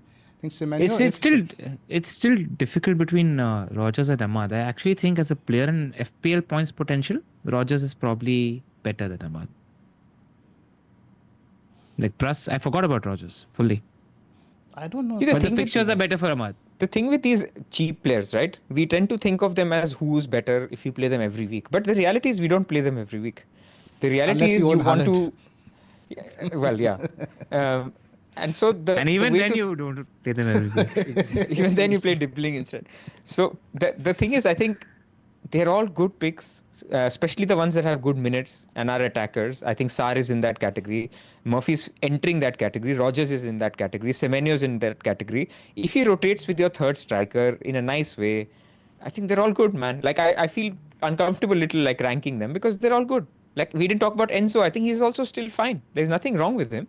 The good news about Enzo is Lavia is back in the squad this weekend. I don't think he'll start. He'll probably give him a few minutes on as a sub. When Lavia is back, Enzo goes full Super Saiyan as well. Something you have to keep in mind. Cool. Let's talk captaincy. Defenders, man. A lot of people in the market for defenders at the moment. Cool. Let's pick up the defensive data. What do you guys make And of that's the whole where the- Trent situation? Let's talk about Trent right at the top. Do you think he's been unsettled by the rumors? I don't think so. I think he just had a It's bad blown game. out of proportion. He had a bad Exactly. game, and it's blown out of proportion. He was fine yesterday, by the way, or yesterday or day before, whenever they played. He didn't start, but when he came on, he was absolutely fine. So I think it's blown out of proportion, personally. Great pick that you really need to think about having in your team Gameweek 23 onwards if you don't have him already, because the double might be coming and you want Trent as the second best Liverpool option. Definitely. What do you want to talk about in defense? Divestment from Arsenal. The data is still so good. Data is good, but the fixtures, man. In the next four, you've got Spurs, Villa, City. And the only reason it's a conversation worth having is because we have picks like Munoz and Hall appearing that are genuinely good for a great amount of fixtures, which is why I had the Newcastle Palace conversation right at the top, where do you still buy these picks, keeping 29 in mind? And if so, do you have a preference between Hall and Munoz? Because people might be shopping in the cheap defender bracket right now. I think this pod will always be big on Munoz. Again, could have had a massive haul in terms of data. I haven't got the defenders up yet. He's head and shoulders above there, but Hall's numbers are up there as well. I think he's third for chances created over the last 6 game weeks. I think only Robinson and Trent have created more. Newcastle Both are right behind Trent for XGI in the last 6. Yeah. It's Hall and Munoz, yeah. And look at the XGC data for Newcastle is pretty much on par with your Liverpool. It's far superior to your Robinsons and your like Palace and stuff.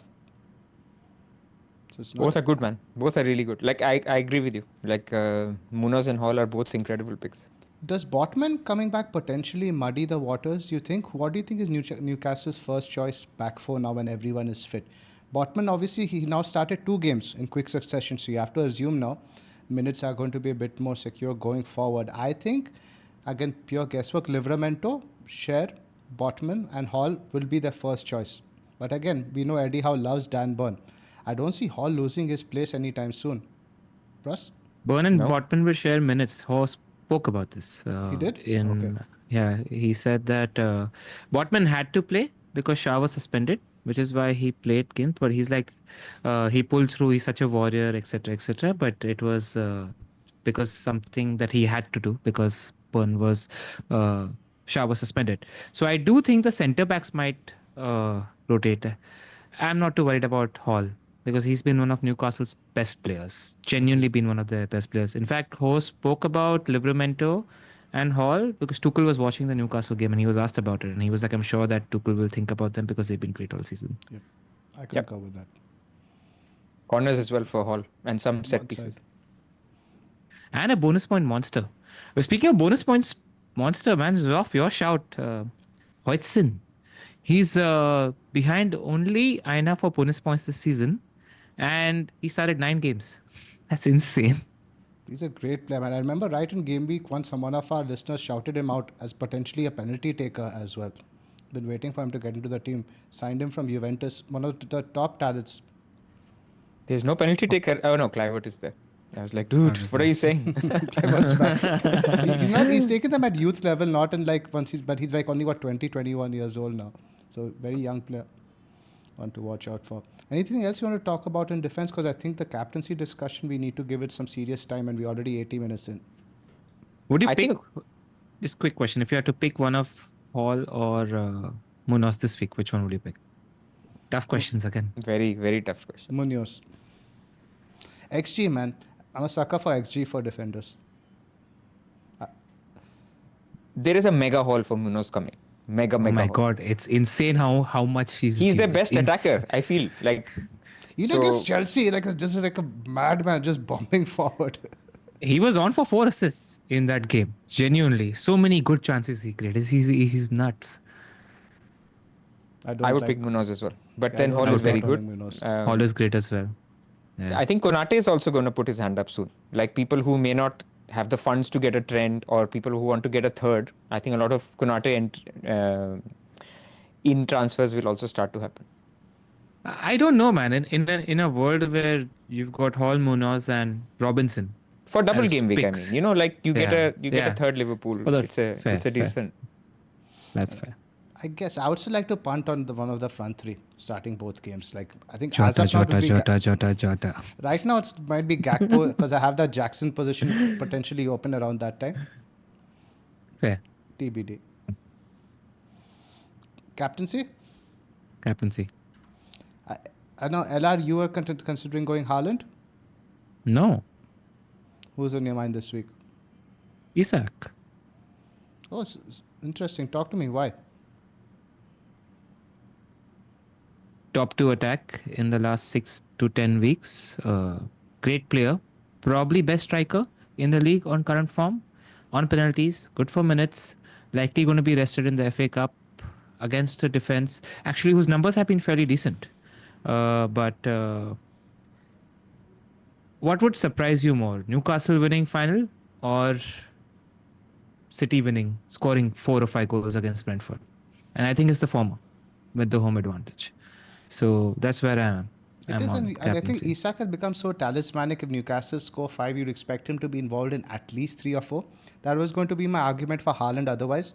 That if City score 3, pretty much guaranteed almost that Haaland's got at least 2 of them. But Isak's pretty much there as well. You think it's a week to go against Salah, Pras? I mean, it's definitely a week to go against Salah. I feel like you have to pay attention to Nottingham Forest, right? Their defensive numbers over 20 game weeks is like the third best. Of course, Salah can hurt you, right? People will say, "Oh, Salah, you never back against Salah." All of that is cool, man. I mean, that's fine if you don't want to do it, but you have to basically think it's not Nottingham Forest, but it's Man City. Or okay, actually, Man City is a bad example these days. You have to think it's Arsenal, and so you then say, would you captain Salah away? Maybe you can still say you'll do it, and he did actually score against Arsenal earlier. But it's the week to go against, man, because is he going to score a hat-trick against Nottingham Forest? Feels unlikely. Forest were very good against them. They beat them actually at Anfield earlier this year. So you would expect Liverpool to win maybe 2-1, something like that. And so in that case, I want to go against Salah. There are not going to be many weeks you can do it. Rank is irrelevant. Like if you feel there's a better cap out there, then you go for it. The problem now we have is that Palmer is not in form. And now this whole hamstring niggle with Isak, that is a little bit of a concern. No, like I think Eddie Howe today said that it was fine and he will rest the FA Cup and then he should be fine for Wolves. But what does fine mean? Like 60, 70 minutes and then he's again, there's a precautionary early sub. That has worried me a little bit. Yeah. So what do you guys make of that? That's a very fair point because, again, we're talking about Newcastle potentially going 2-0, 3-0 up. And they have another game against Bournemouth with a short turnaround. And we know Bournemouth are a side that make you run. They make you work. And Howe knows that. Howe likes to win against Bournemouth. They're his former side. So that is a potentially good point to take over there. I don't think Isak's getting more than 70 minutes. Game state dependent. But again, Newcastle's numbers have just been so elite in terms of attack and just so good at St. James Park. I really don't see any reason. Look at Isak's numbers, also the underlying numbers over here. His XG non-pen is 6.61 over the last 6 game weeks. And most of that, like not just goal threat, right? You also have assist potential over there. The routes to points, etc. There's just no reason to go against him. 7.76 XGI over the last 6 game weeks is monstrous. It is. But I need to know that he will play 70 plus minutes. If he's playing less than 70, then I'm not that interested. Minutes matter, man. Like, you never know game state, what is happening in the game. Yeah. So it's got me a Minutes little matter. worried. Like, I'm looking at his minutes in December. Sorry, Zoph.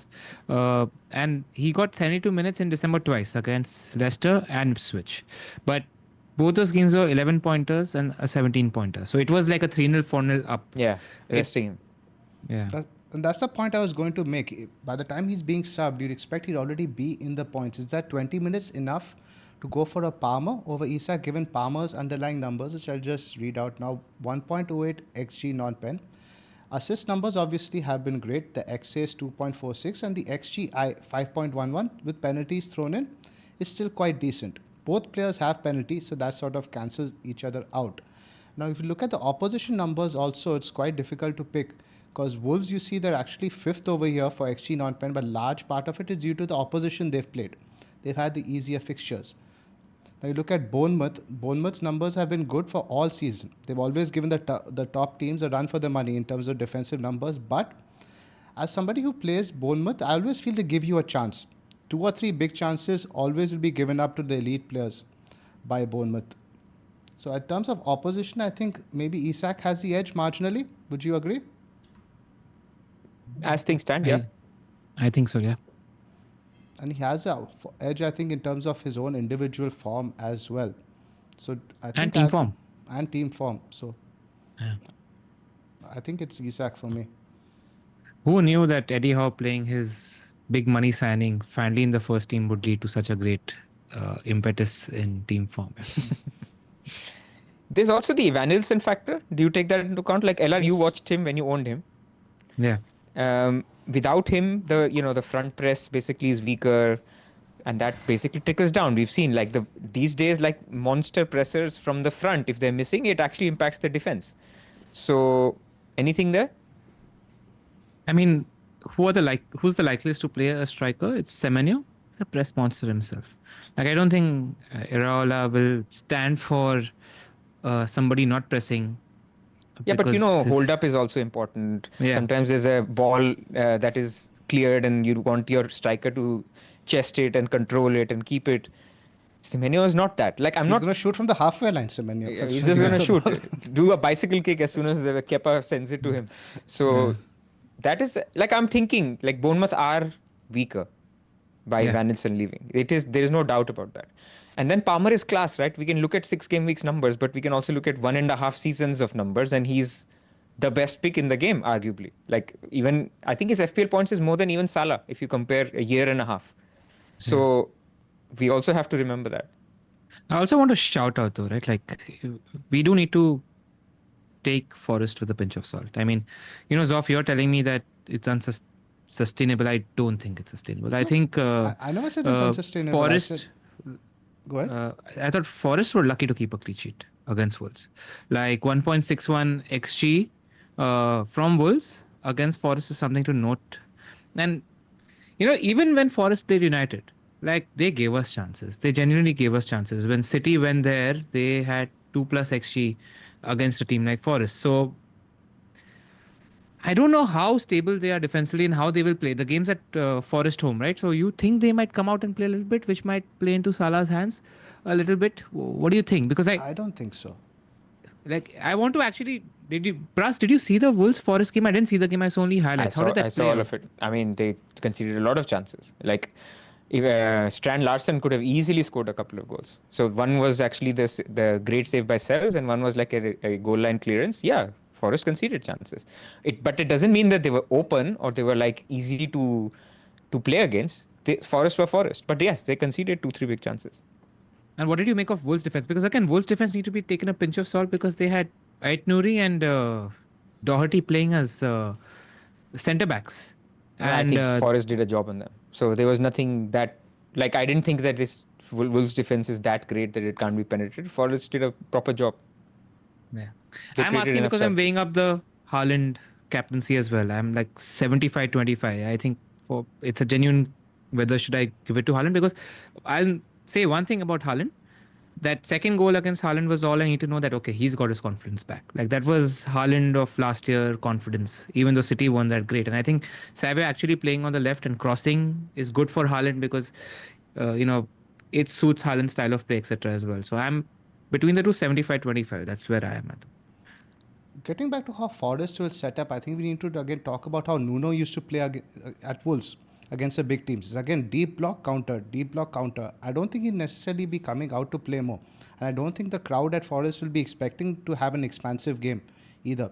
He's going to be sitting deep, block out any space to Salah on the counter, and just look to break with Elanga and Hudson-Odoi. I don't think that changes even if they go, like, let's say, one goal down early on. Agreed. So where are we in terms of preference at the moment? And I will take Haaland out of the equation because most of the people don't hold Haaland in terms of our top two. I'm still number 1 Isak, number 2 Palmer. Pretty much. I'm on the same page. Salah in third. I'm on the same page. And Bruno is last. Like, don't even consider it. A few questions in the chat about that. Pras is on his guard today, man. Dude, I'm telling you, on the cartel, Bruno is number 1. But we hate him, so it's okay. Yep.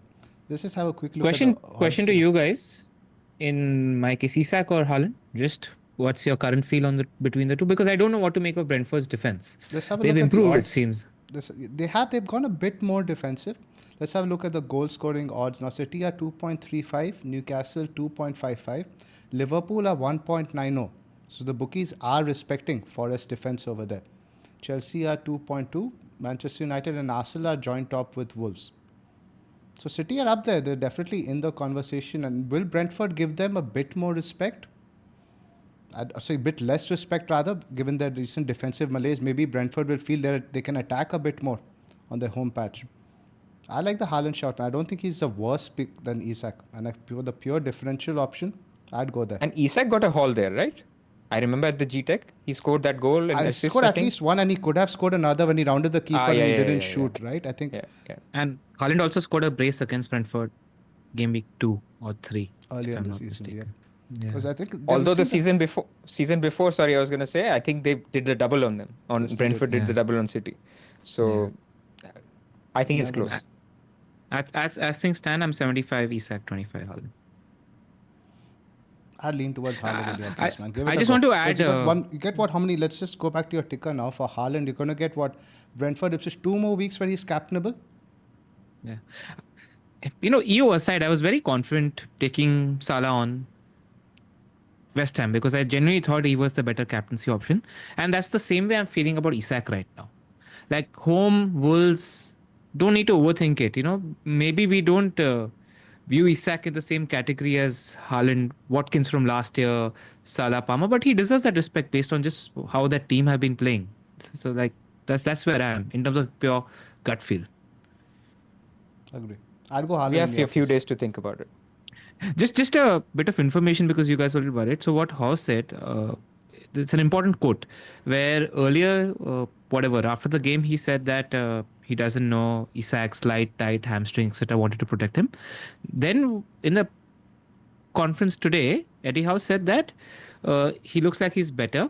Earlier, I was thinking of fully giving him the game off, but now I'm going to have him in the squad and have him play some part in the match. Oh, is it? Oh, if he plays in the FA Cup, then I like it. Yeah, it's good. No, so he could be in the squad. I was hoping for a full list, but he could be in the squad, and Eddie Howe is not fully ruling him out. He might give him 15-20 match dependent. So he's keeping him in the match day squad is what the news is today.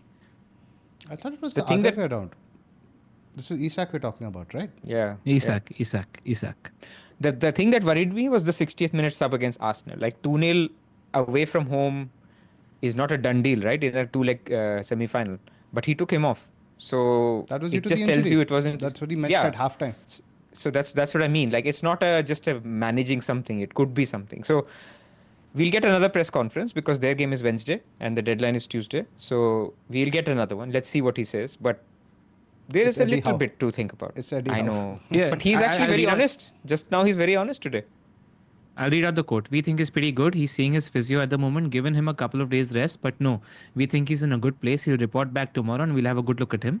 Not a serious injury or big concern from the initial assessment. Fingers crossed he's going to be okay. It would have been the case that we would have given him a breather versus Brownlee anyway, but we would have probably involved him in the game in some way. But I think with what's happened, he'll probably be given the game to rest. Okay, yeah, Zoph, you're right. It's the other way. He's going to fully rest him in the game against Bromwich. Cool. I think captaincy wrapped up. Let's do a sleeper plug before our bus teams. Yeah, and Zoph, while Pras is talking about sleeper, you want to pull out the prices if you can on the screen. Cool. Let's Let me save that see- image he sent you. Let me see if I can do that. Go ahead, Pras.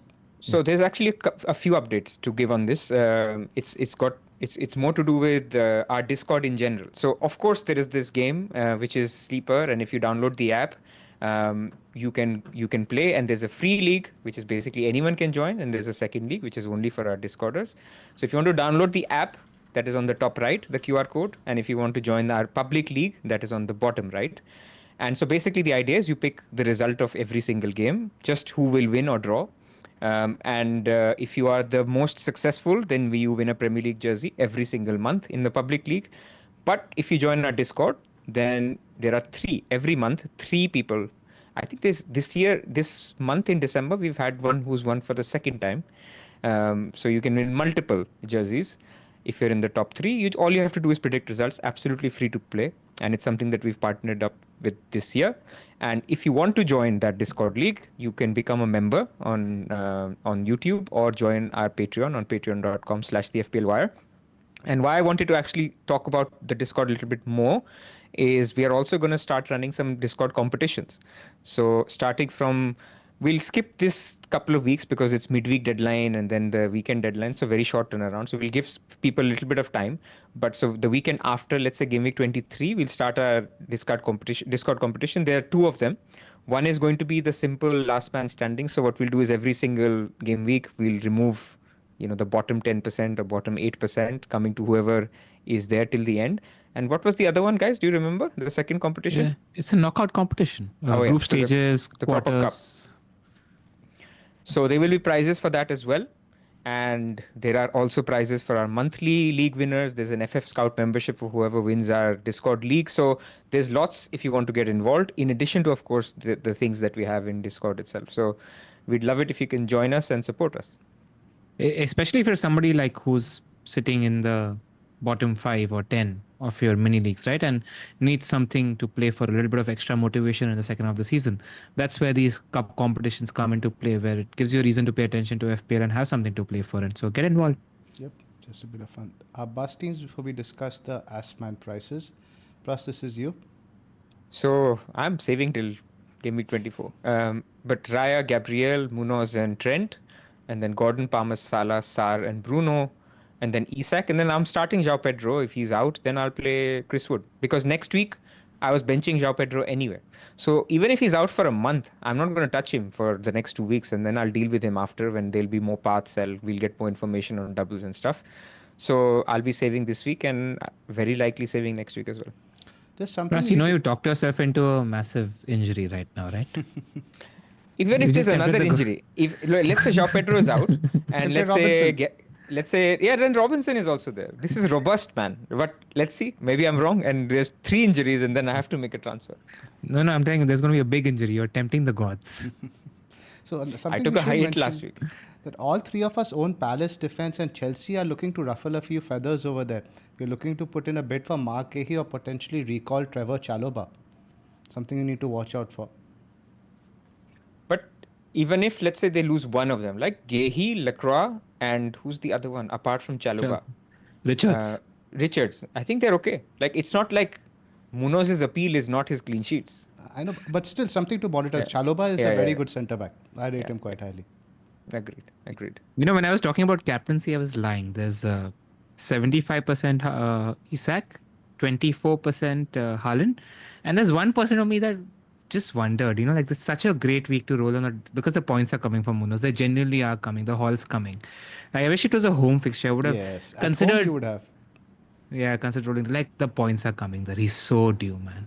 And Leicester's attacking data has dropped a lot. You know what? There's this thing of Ruud van Nistelrooy has come in and he's going ultra attack and rubbish defense. Now they are rubbish attack and rubbish defense, basically, as I things think stand. he's realized he doesn't have the defenders or the attackers, mind you. LR, your team? This is Raya, Munoz, Gabriel, Robinson, Salah, Palmer, Sar, Ahmad, Haaland, Isak, Pedro. So the way my team is set up at the moment is that I don't own the two big dogs that are Gordon and Bumo, which is what I'm taking on in terms of the template and the midfielders that I should have. But Sar and Ahmad are cheaper mids that have a good run of fixtures for a while, which will keep me clogging along for a while. But I do want Bumo. So because of Sar's and Ahmad's immediate fixtures, I think I can afford to target Bumo in 24 instead of Gordon right now. So that's the plan that I loosely have in my head at the moment. Only thing, what do you guys think about, instead of playing Robinson, West Ham away and Leicester away next week, get Hall in place right now? Or save the transfers, don't spend right now? I think I've Pedro got could two be free an issue transfers. for you. Potentially, we don't know about his injury. If Pedro is out for a couple of game weeks, the move for Jimenez, I think, makes more sense for you if Muniz is out. Move How for much money do Jimenez you have? or 0.1. So if Pedro is out, I don't want to sell Pedro like Pras. I feel good about owning Pedro. So I was thinking of Raya down to a keeper and converting an Ipswich defender to Hall and play 4-4-2 this week. So give my squad a little bit of depth, and I do like Hall as a pick for the foreseeable. So that was what my thoughts were. Good. You have now one free transfer, right? 2 free transfers. Okay. So if I save this week, if Pedro is fit, it'll be 3 free transfers. You'll be going blind with Pedro. Let's say you don't get any news. What will you do? So I'm thinking about Raya down to a keeper. I have 4.7 million for a keeper if I need to convert Greaves or if switch to Hall. Okay, so if you don't get any information, you'll basically start Pedro with a Hall first bench, something like that. No. I'll bench Pedro. Actually, yeah. I'll make Robinson first bench then. I'll start Hall. Got it. Yeah, Yeah, I West would Ham do away. that. Makes more sense, yeah. Yeah. Robinson Yeah, is a and Hall's good just one, man. Next week he has Leicester away. Same thing that Munoz has this week. That's why. So if Pedro's looking fine, I'm fine. I'm actually very okay playing my Ipswich defender as well. They've improved defensively of late. So I'm not too worried about Pedro missing too much. And Ipswich have Forest in Gameweek 29 at home. But Chris Wood exists. LR missed the conversation where we refer to Chris Wood only by his entire name now. Yeah, it's true. So, my No, team- I saw the first 10 minutes there. Oh, you did? I yeah. Yeah. I'll just say that the pills only go so long, man. Eventually, the wood will fall. Comment. My team: Henderson in goal, Trent, Gabriel, Robinson, Bumo, Salah, Palmer, Sar, Gordon, Jackson. Isak is vice over here. He will be the captain. Joao Pedro, Mikalenko, and Greaves on the bench. One transfer, 0.1 in the bank. It's an easy roll, I think. Yep. Anything you see, LR? No, easy roll. I love your team. I think you've got the best midfield one can have right now, and I bloody love it. Hope some points come, man. Difficult to make up any rank off late. But yeah, let's do the Assman prices now. Let me just load that up. And there's some, while you're loading it up, LR, let's discuss some of the super chats. Sure. So there is one from Karthik. He's saying Pope for Flecken as soon as he is available. Need a replacement for 4.9 and sells fixtures is not looking good. And he doesn't like Henderson either. What do you think of Pope? I looked at him. Genuinely good pick. No problem. Especially with Botman coming into the picture. There's some confidence in the Newcastle defense. Yeah, go for it. Yeah. I mean, just a little caveat that it's not a top 3 pick. So you might be blocking yourself out of a Gordon or a Hall. But otherwise, it's fine. Would he be the keeper you buy now over the sells I wouldn't buy sells now. fixtures? Yeah. I think, except for Wood, nobody is a buyer in that Forest team currently. Did you see that article? We're all on the panel for the official FPL, right? And they ask for lines by Sunday or whatever. The one that I got was, and this is how it was worded. Is this the time to add a second Nottingham Forest defender? And I was like, what? I mean, I would not buy one. Like, I'm sorry, we don't have him, and people who have Forest defenders have done really well. So well done to you. But you have to look forwards. Like those, apart from Southampton home, those are very, very difficult fixtures. And even if you think they're like an Arsenal defense, I would also be saying don't buy Raya now. So it's not like I'm saying Forest is bad. I'm just saying fixtures are bad. Agreed. There was You one know who more I was super considering chat, buying as well, Pras? Onana. Yeah, of course. All right. Yeah, there's two more super chats. One from Emre Kappa. Do you guys think getting Boomer is essential in Gameweek 25? He has great fixtures until Wildcard 30. And would you sell Bruno to get him? Pras, why don't you take this one? If you in Gameweek 25, yeah, I could think about it. If you're going through certain strategies and you need money out, then you can downgrade Bruno. Like, I don't think it's essential. I think Bruno and Bumo are very similar as well as FPL picks. Like, no matter how much people will hate one and love the other, I think they're very similar FPL picks. They offer the same thing in terms of penalties, free kicks, talismanic for their teams, and I'm sorry to say, it hurts me to say, but also like mid-table teams.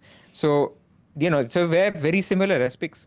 But one is loved and one is not loved. One is more expensive. So I don't mind the downgrade later. I mean, the one difference there is Boomer's a forward now. Like, the problem that we had with Boomer earlier was he was being played too wide, which there's been a genuine shift in Boomer, which you guys spoke about. Boomer being more opposition central. dependent though. For against Southampton, he was still out wide. Yeah. Southampton though, man. Exactly. Yeah. Okay, last super chat before we discuss the assistant manager chip. Zubin is asking us, one free transfer, 8.1 million in the bank. Wow. That's probably more than how much money I've had in the bank. If you add up all the time I've had money in the bank, it's probably more than that. Sell Semenyo to Eze, Sar, Bumo or Savio. Or roll this week and play Wood against Liverpool. He's got JP who's a doubt too. Roll this week. I don't know. I do Semenyo to Bumo. Or Eze or Sar. Like, this is a good entry point. But I hate Semenyo, so pinch of salt. Also, just generally with Bournemouth, right? The fixtures aren't great. So like, you need to take. And he's got JP who's a doubt too, so he might be. Oh, that's in addition. I thought he could just play Wood instead of JP. But okay. Yeah, because the next three for Semenyo are Chelsea, Newcastle, Forest, and Liverpool. So just very poor fixtures from an attacking standpoint. That's all. Exactly. We actually have one. Zoph tells us Chelsea are rubbish in defense, but I hear you. Bottom 6 or bottom 8 in the last 6, if I'm not mistaken, for XGC. Yep. I'm hoping Lavia back changes that. Lavia is massive for the team. One more from Subhajit. We'll do that real quick. Robinson Enzo to Castagne Sar. Nah. I think you stick with Robinson Enzo. That's not necessarily an upgrade. Yeah. Cool. Let's do the Asmad stuff. The price is Arteta, Maresca, Slot, Guardiola, Howe in the top bracket. Interesting that Eddie Howe has been chucked in there with these guys. Can you guys see basically, the prices? They've gone with the table, right? Yeah, I'm looking at it now as well. They've basically gone with the Premier League table. Not much effort has been put in terms of, like the one that stands out to me immediately is Potter. 0.5. Yeah. It's incredible. Potter, Glasner, Amorim. I mean, even Nuno then should be a little bit higher if they're going table-wise, but of course, I think they've been a bit smart over there. Emery at 0.8 million is interesting. Villa being that low.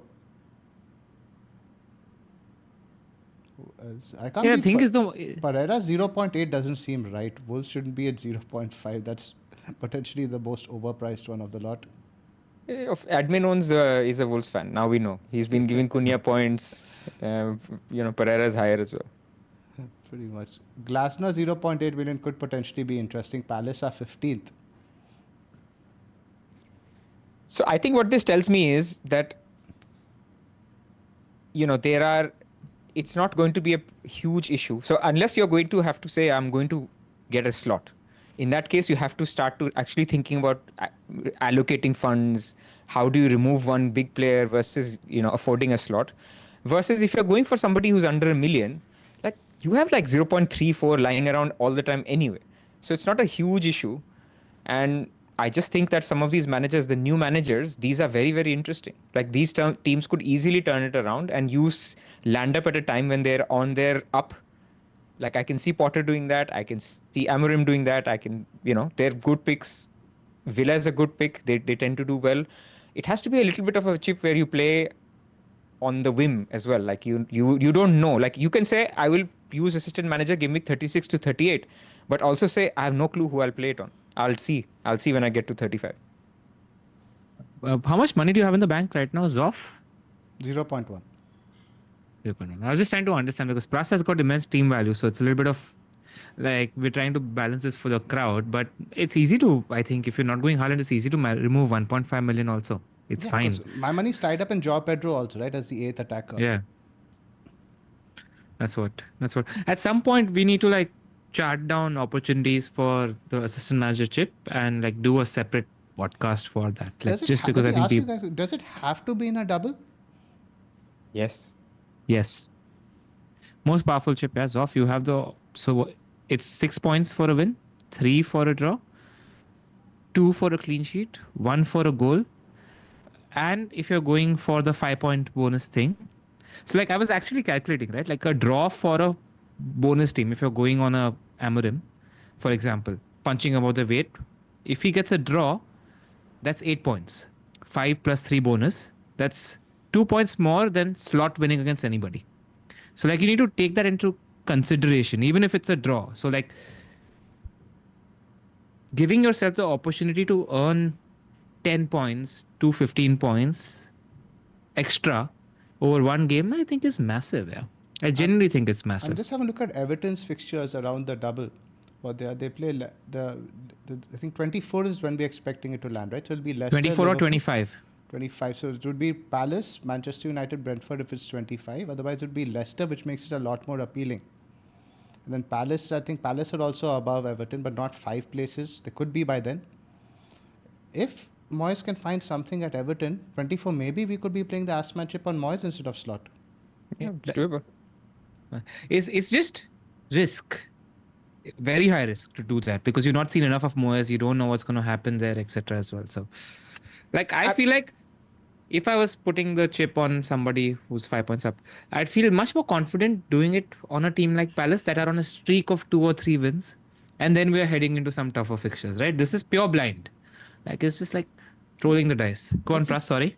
No, I was just saying, like, to measure the potential of this chip, you have to look at what people are producing in the past. Now, so I completely agree with you, Ella, that you have to be opportunistic, which was my point, that you get to game week 35 and you decide instead of Moyes, I'm going to put it on Potter or I'm going to put it on this. Because also, remember, the changes in the table bonus is dynamic.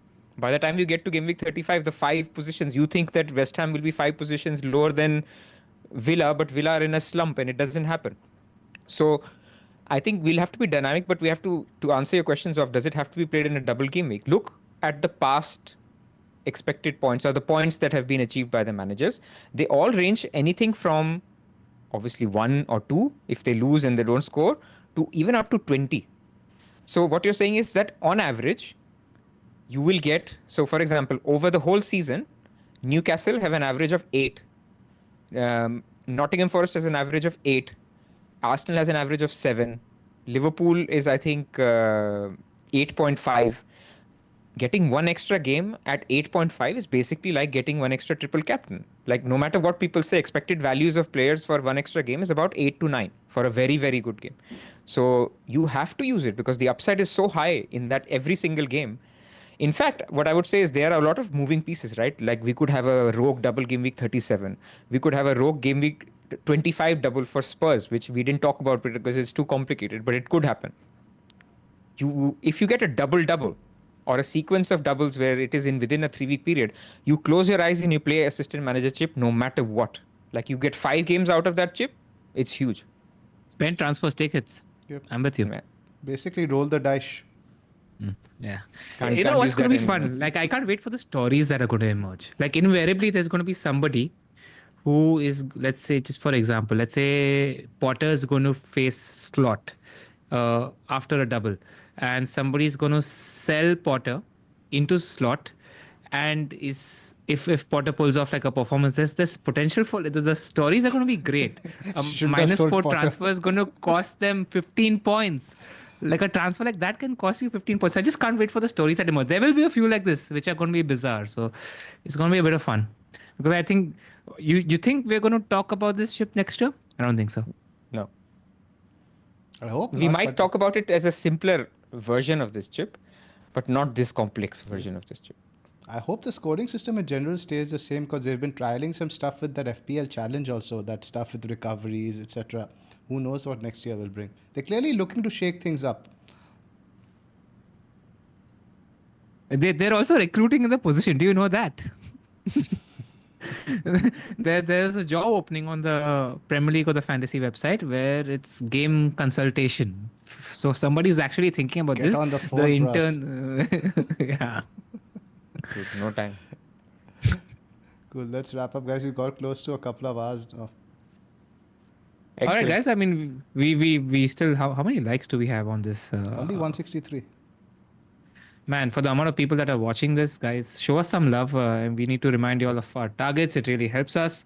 We are going for 40K subs by the end of the season. And, you guys were really, really kind and generous during December to help us get our targets. And we want to get there ASAP. So help us and we'll be there for you guys. Cheers, guys. Thanks for joining us. Next pod, I think we'll have to do it on the next Friday again because we've got games on Tuesday, Wednesday, and Thursday. And Thursday is Manchester United, Southampton, so And Brighton. and Brighton. So the important teams going forward. So most likely the pod similar time next week, I guess. And before the deadline, you will have 3 more videos, which will be our individual team selection videos, where we, in case you haven't been watching the team selection videos, us focusing on our teams is about 25% of the content. 75% of the content that 3 of us are doing in our team selection videos is actually trying to cover what we haven't on the main podcast and give you more value in terms of information as well. So if you haven't, I recommend you check it out. Yep. Any last word, Yep. guys? Thank you everybody for joining. And Pulkit also sent a super chat. So thank you, Pulkit. We love you too. And we'll see you guys soon. See you guys next week. Have a nice weekend.